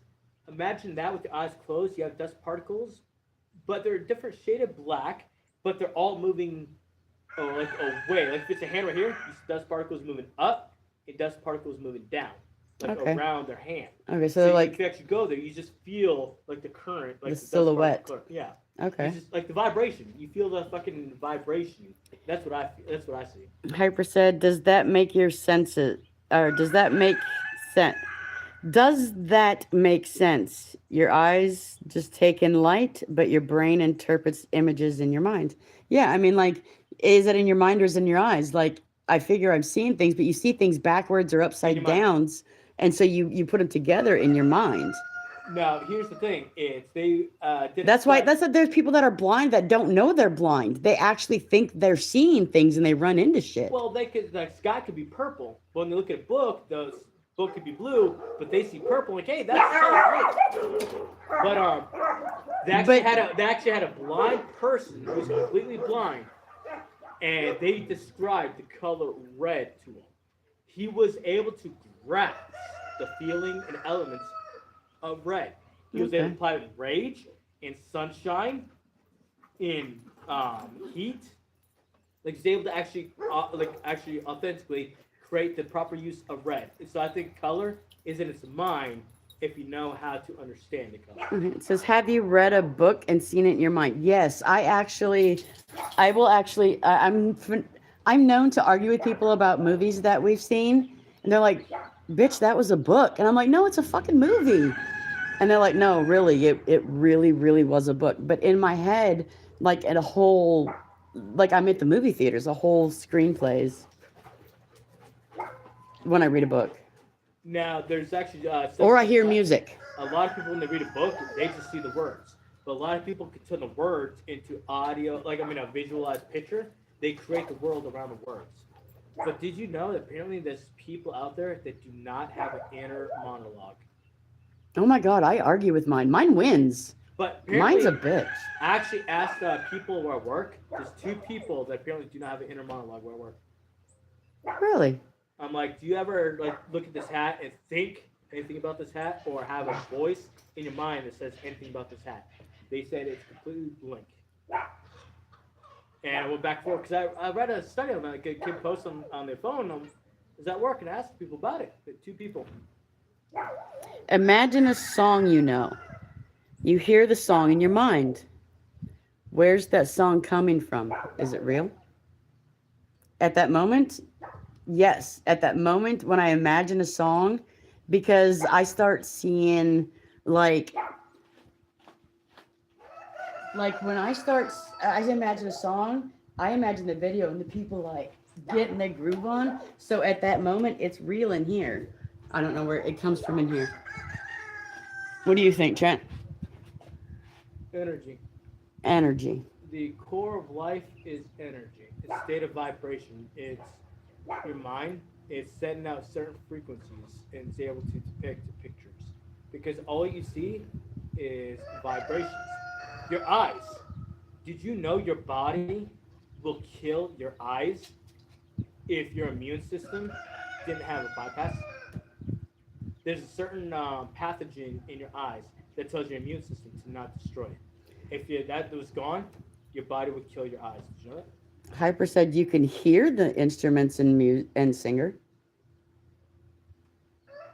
You're hearing, but not with your ears. Vibration. The way you hear is literally your eardrums vibrating. Is that why the jaw vibration things work? I've seen videos. I've never bought one, but Like I said, the core of life is vibrations.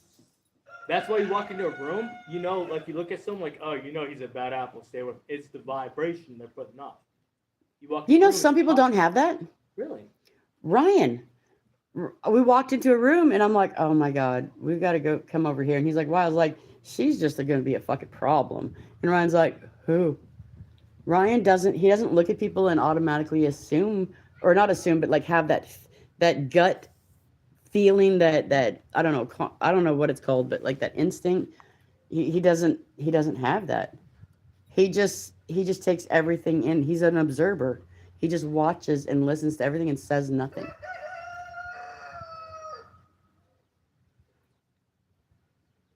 Interesting. So Hyper said, I know that, but when you hear a song in your mind, it's not vibrating in your ears. When you imagine a song, it's not vibrating in your ears, you're imagining it. What is that? That's your energy vibrating the music back, right? Or To me, it's energy causing. hey, bug. Is Emily awake? Go check. To me, it's energy that's being expended. That's why a lot of people who overthink a lot is always tired. It's because you're using energy to burn. And energy is the core of life. So you simulate those vibrations. It's like remembering the taste of dinner last night. Remembering the last, like, this ice cream you just had 10 minutes ago. Like, man, I can still taste that even though it's long gone. It's you're using energy, and energy is the core of life of everything. What is energy? Food? Well, food is energy, but one thing I'm trying to figure out is what is energy in its purest form. I don't know. Thoughts? Well, no, it's good, but that's what I'm. No, that's what I'm not I want questioning you. figure out I'm is trying what to is answer you, energy? but like, I don't want to seem stupid, but I'm just like answering the no. first thing that comes to my mind. And that's good. It's because I don't have these answers. I want to know. Like everyone, like remembering energy. Use energy. You simulate the vibrations in your ears, which is on your like your inner eardrum, which you can hear in your head. The taste you feel on your taste buds. But it all works in your mind, your subconsciousness. And you grow new taste buds every 3 days, so it's not like you're using the same taste buds. Right, and that's why people's food, the tastes change. And Well, here's the thing: 80% of taste comes from smell and not your taste buds. You get sick and your nose is stuffy, you can't taste the food you're eating. You can salt the shit out of it, pepper the shit out of it, cayenne pepper, you won't really taste it. What? Yep, 80% of taste comes from smell. I guess I've never been that sick. But I want to know, what is energy? When you eat food, it converts it into energy. Are we on some like existential day today? Well, I'm just asking questions. If you have viewers, I want people to fucking help me out here. I got 4 I people. don't have answers, and I can go Google it, but you know the rabbit hole. But what is At least you're off energy time. in its purest form? Is it your soul? Like when you eat food, like when you eat an apple, you convert 10% of that apple's energy into your energy. Is it life force? Like your soul? That's the question I'm asking. Is what is energy? How do you expand energy? How can you measure energy? And I know we're punishing eat food, sleep, but what is energy? I understand what it's used for. But is it your soul? Are you depleting your soul every day and that's why you feel so tired and sluggish? Is that why we sleep? Scientists can't prove why we are supposed to sleep. If you don't sleep after like 3 or 5 days, you die. Well, you go crazy, which again is your You will mind. physically die. So everything seems to going back to the mind. It's crazy. What is energy? I understand what it's used for, but what is energy? I don't know. I know. That's my question I'm pondering.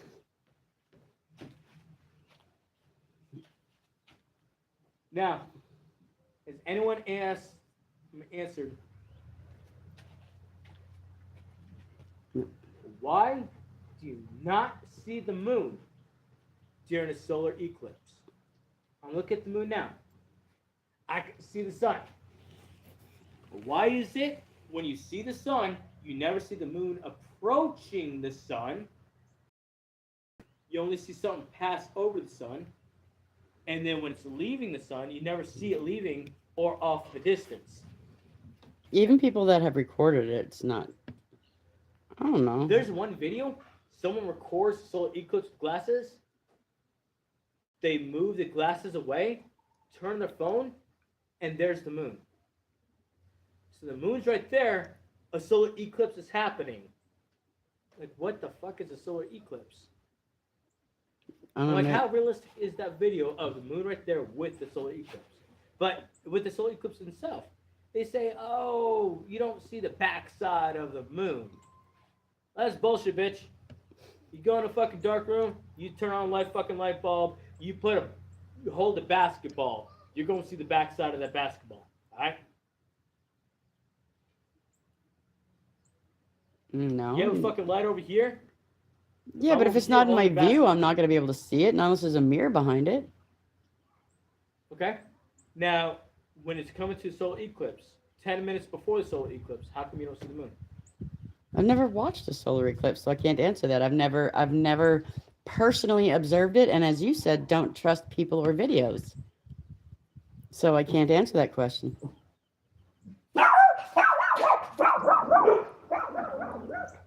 Hello, Tyler. Fuck you too.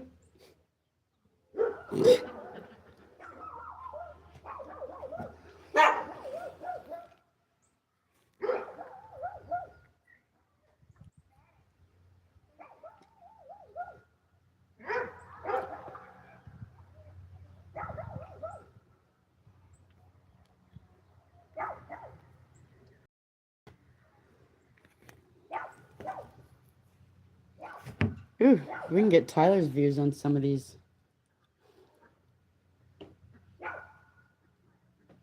Oh, girls are away. Did you hear Emily? Apparently they were fighting. We were playing Fortnite last night. We were on the phone. And they were fighting so bad. And Tyler just kept going with it. And then Tyler went in the room and all of Paisley's fake money that they use for their cash registers and stuff was all ripped up. And Emily was just smiling. And Tyler was like, that's messed up. Apparently, like, they started fighting and, like, they pulled the whole Xbox out of, away from the wall. I was like, what the fuck is going on over here, WWE? Like, y'all don't need to be ripping up people's stuff. I wish it wouldn't tell me that. But like, I don't know if she did it or Ben did it. Like, they were all three just hating on each other so hard. Like, and we try to like, I don't understand where it comes from, because they literally will punch other people to defend one another, but they're cruel to each other. Is that what love is? Is it conditional or unconditional? Well, what is that? Unconditional. Unconditional love? Like, I can torture you and you're gonna love me, but I will protect you? Well, when they're doing something, they don't think about the outcome. They don't think about, if I hit you, what's gonna happen. They Right. just go on the pure feelings. I mean, that's like people are saying, you know, people that are prosecuted under the age of 18 shouldn't be held accountable because their brain isn't fully developed. I agree and disagree. I agree that A, the brain isn't developed, but I don't believe it develops at 18 when you're legally considered an adult. The male brain doesn't completely develop till, what did we say, like 25? I think the brain don't stop I mean, but until 20. but as a woman, I'm 45, and I think my brain just finally started going, what the fuck, about like 5 years ago. So about 40 for me, for my brain started like accepting everything. Hyper said 43. Yeah, like I don't know. I just think it's weird. Like, if you have people that fight, like, do you hold them accountable? Like, they did something evil, they did something bad, they can't be around other people, but do you label them? Well, it's like a conversation I had earlier. Heaven and hell. You go to hell because you committed an offense. You stole something. You done something wrong. Right, but you say that, but in the next breath you said this is all purgatory. So if you don't do right, you try again, try again. So is this hell? You go to hell. You done something wrong. If you're there for eternity, if you can't remember what you did 2-3 days ago, even last night or 10 minutes ago, when you're in hell and you forget who you, because eventually, even in heaven, you will forget who you are, your being, who you are because of what happened to you, your upbringings. You forget about that. When does punishment end? Because eventually, you're like a person with Alzheimer's. You're being punished became for what? When does it? Should we have the jungle gym on the trampoline? Is that a good idea? I put it there. So bird would come out. And I figured if they climb it and fall down, they're gonna bounce. Okay. No, not my kids. I don't know their mind. They got a DNA test. Shut the fuck up. Those kids are fucking carbon copies of you. I feel bad for them. I feel bad for the world. Well, I'm just gonna try to go back. Is even in heaven, if you've done good, you've done good because your upbringing and the incidents that happen to make you who you are. Eventually, after enough time passes, you forget who you are.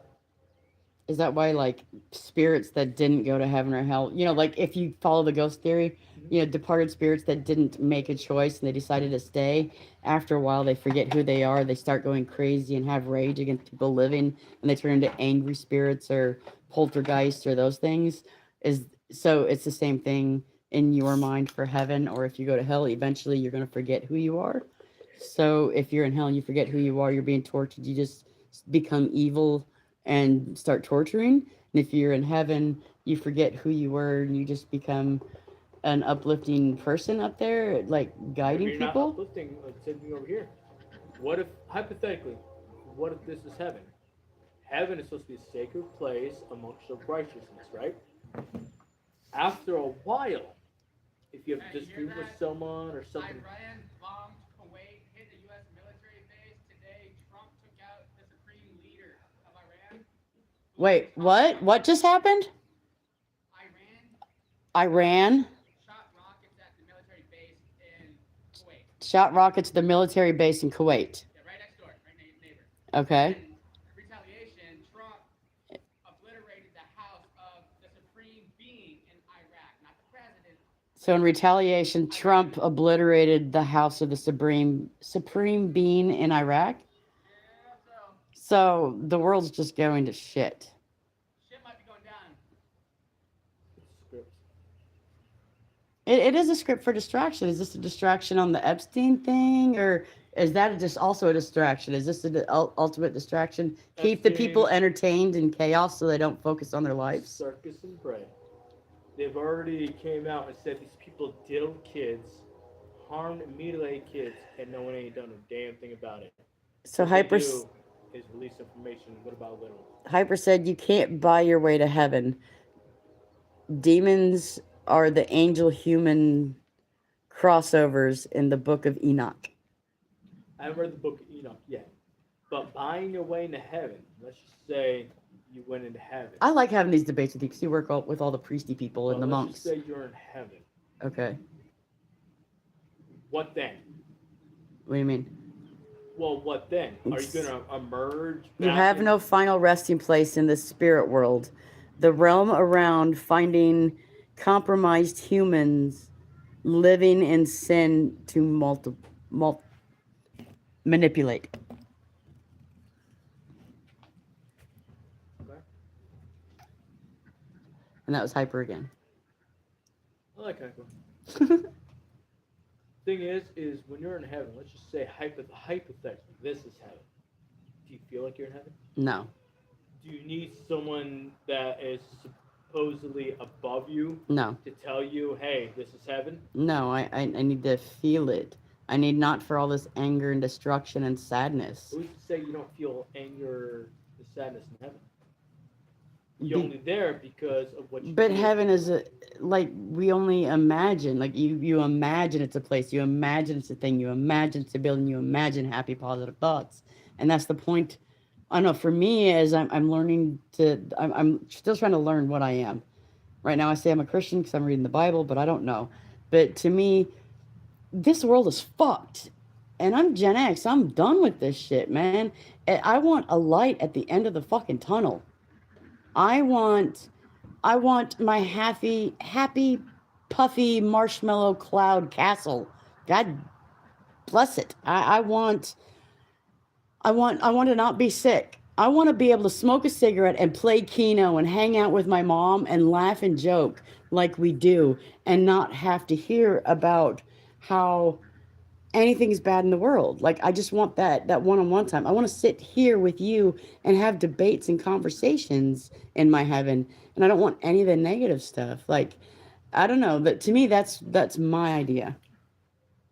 One of the theories I've heard that kind of hit home, that Kepler thing, is that light at the end of the tunnel isn't you going to heaven to be an individual person. I hope it's Gonna not a sit on train. fluffy cloud with your loved ones. What it is if you make it back to heaven, you get reabsorbed into, like your energy gets reabsorbed. Your history, your knowledge, what you experience gets reabsorbed into the creator. And that's where you reunite with your family and friends. You feel that connection because you're always there with them at that point. All right. To me, it's not going to be a fluffy cloud with millions and millions and millions of people. No people. No people. But I was they very say specific it's when I your- mentioned people. It's like your energy, and you go back to the supreme creator. See, for me, like my heaven would be like everyone just knows I don't like to be touched, and no one's gonna try to give me a handshake or hug me. Everyone's just gonna nod or wave, like if I have to see them. Like, and I don't want to see them. I don't like people. My heaven will be full of animals, dogs and chickens and cats and horses and cows and bears that are all living copacetically. All right, Hyper said. They have no final resting place in the spirit worlds. They roam around finding compromised human. Okay, we read that one. You have to follow Christ. Okay. Well, I currently am, but I hold issue with the statement you have to follow Christ, because I like to question everything. If when you say the phrase you have to follow Christ, I feel it's more like a cult sucking me in. I want to follow something, and right now I'm learning about God and Jesus by reading the Bible. Is that where I'm going to place my toes? I don't know. But right now, my toes are in the pond and I'm enjoying it. And that's where I am. The Bible says it. Yep. That's what I hold issues with. I said I don't agree with everything in the Bible. The Bible says animals have no souls, and I call bullshit because I love my dogs and my cats and my chickens more than most humans. Like I believe they're more they're not as intunely evil. They're more, I don't know. I just there's things I disbelieve or argue with in the Bible. Well, that's one reason why people say religion is very to be subject to tiptoe around. Oh yeah. No, I mean we weren't gonna do religious topic today, but we're 3.5 hours in, and it seems to be focused that way. So I just like learning. I love learning about everything, whether it's what I currently believe in or understand or not. I want to learn because it might enlighten me into different ideas. It might bring me closer to whatever the end goal is. I mean, if it's God, then I'm all about it. If it's a little green chick with 7 arms, or like whatever. I just want to understand things. It's understandable. It is more spiritual than religious. God is spirit. Now that I'm down with. That I'm down with. I'm down with the spirit of God. I have felt like this tingling all over my body, like this hug when I've prayed before. I mean, some people call it the Holy Spirit, some people call it manifestation, whatever it is, but what I felt was real. What it is for me to decide, not for anybody else to judge, because they didn't feel it. So that's where I'm at. I'm just exploring and learning. What if no one else can feel it unless they followed in similar process? Not saying your footsteps, but it's like a rite of passage. I mean, but that's for them to find out in their rite of No, passage. I'm saying hypothetically. Like a lot of people has prayed, and a lot of people have said they felt that, and other people have said they're not. But what if it's because you're not ready? She said, "Isn't it amazing?" It is amazing. And you know what? I may not be ready, but it may be that I am getting ready. People say, people always talk about, oh, I'm a Christian, or they say I'm a born again Christian, or I'm a devout Catholic, or you hear all these things. To me, I say I'm a lost sinner searching for guidance. A lost soul. I'm a lost soul. I'm a lost sinner. I am a sinner every day. I lust over my husband Everyone is. in some ways, which isn't legal in any country. Some of the things I think about him. I mean, but I can't help the thoughts. Okay. I mean, but yeah, I'm a sinner. I am a lost soul.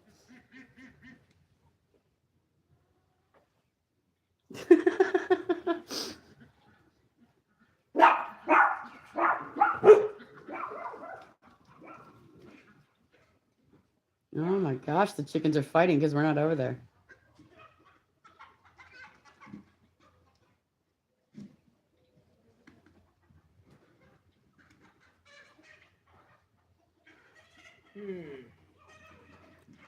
Hyper said, God is spirit. Isn't it amazing? And that is the love of the Father.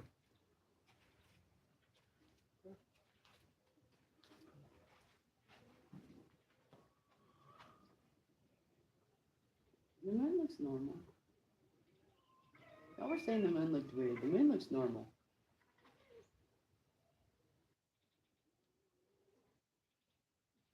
A couple days ago.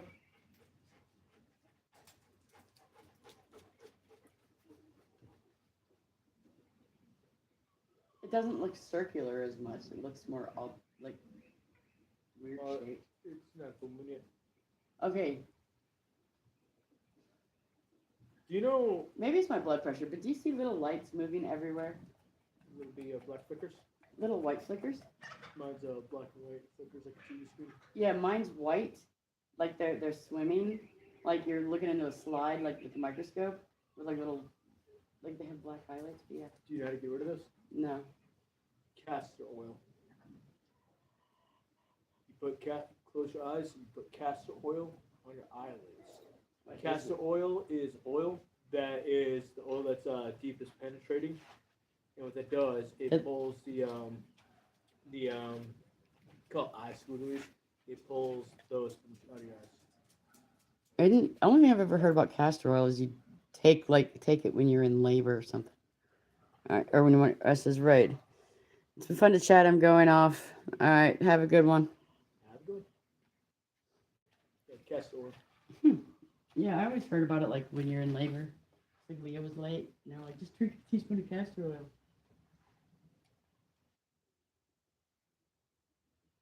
Do that, shoot yourself. I think that's the point to get everything. I got some castor oil, but yeah, it gets rid of the eye squigglies. Do it for like a couple weeks straight.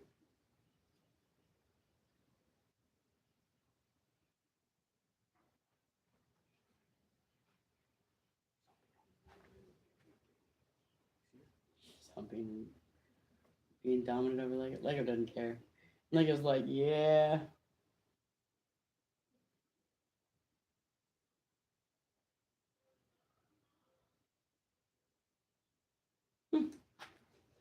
All right. We're just watching the dogs. What is your favorite conspiracy? We currently have no viewers. Fine.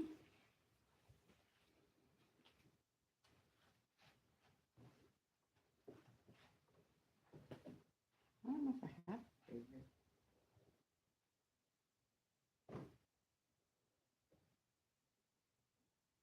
I've heard about a couple that interest me. Can't think of them right now.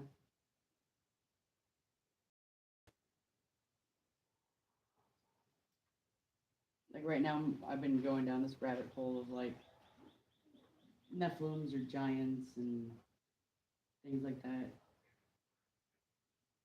I haven't read the Book of Enoch yet. but you should check it Mummies out. and like things in the Egyptians and I don't know.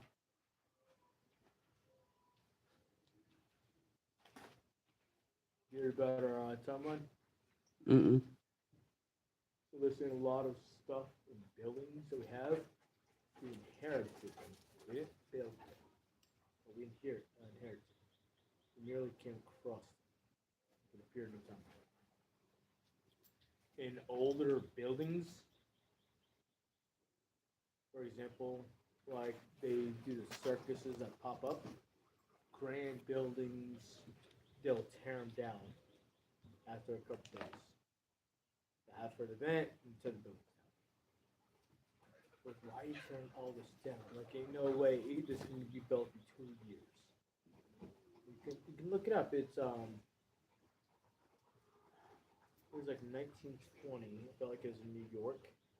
There's some type of circus. If you look at the photos, it's very beautiful. A lot of beautiful structures. And there ain't no way it can be built in 2 years. But other buildings that's still standing, they thought it said 1800, but there's a J in front of the numbers. So instead of 1800, it's 800. The fuck's a J mean? It looks like a 1. You should look it up. It's buildings, older buildings, really old buildings. Yeah, which trips me out. Because they're like, we need to harden our building codes. We need to make them more strict for when we have earthquakes or fires. These buildings, they last. But yeah, we've got shit that's been standing for like thousands of years. That storms, earthquakes, hurricanes, tornadoes, whatever, it hasn't messed with it. So like, why does it now we have to get on harder building codes if the older stuff works? Why don't we go back to what works? These are questions.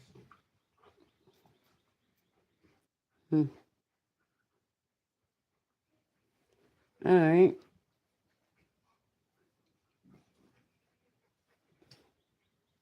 It's so strange, Shell.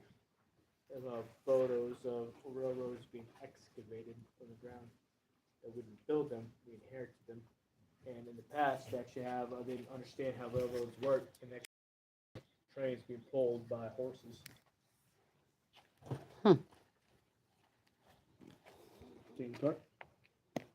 Oh, I'm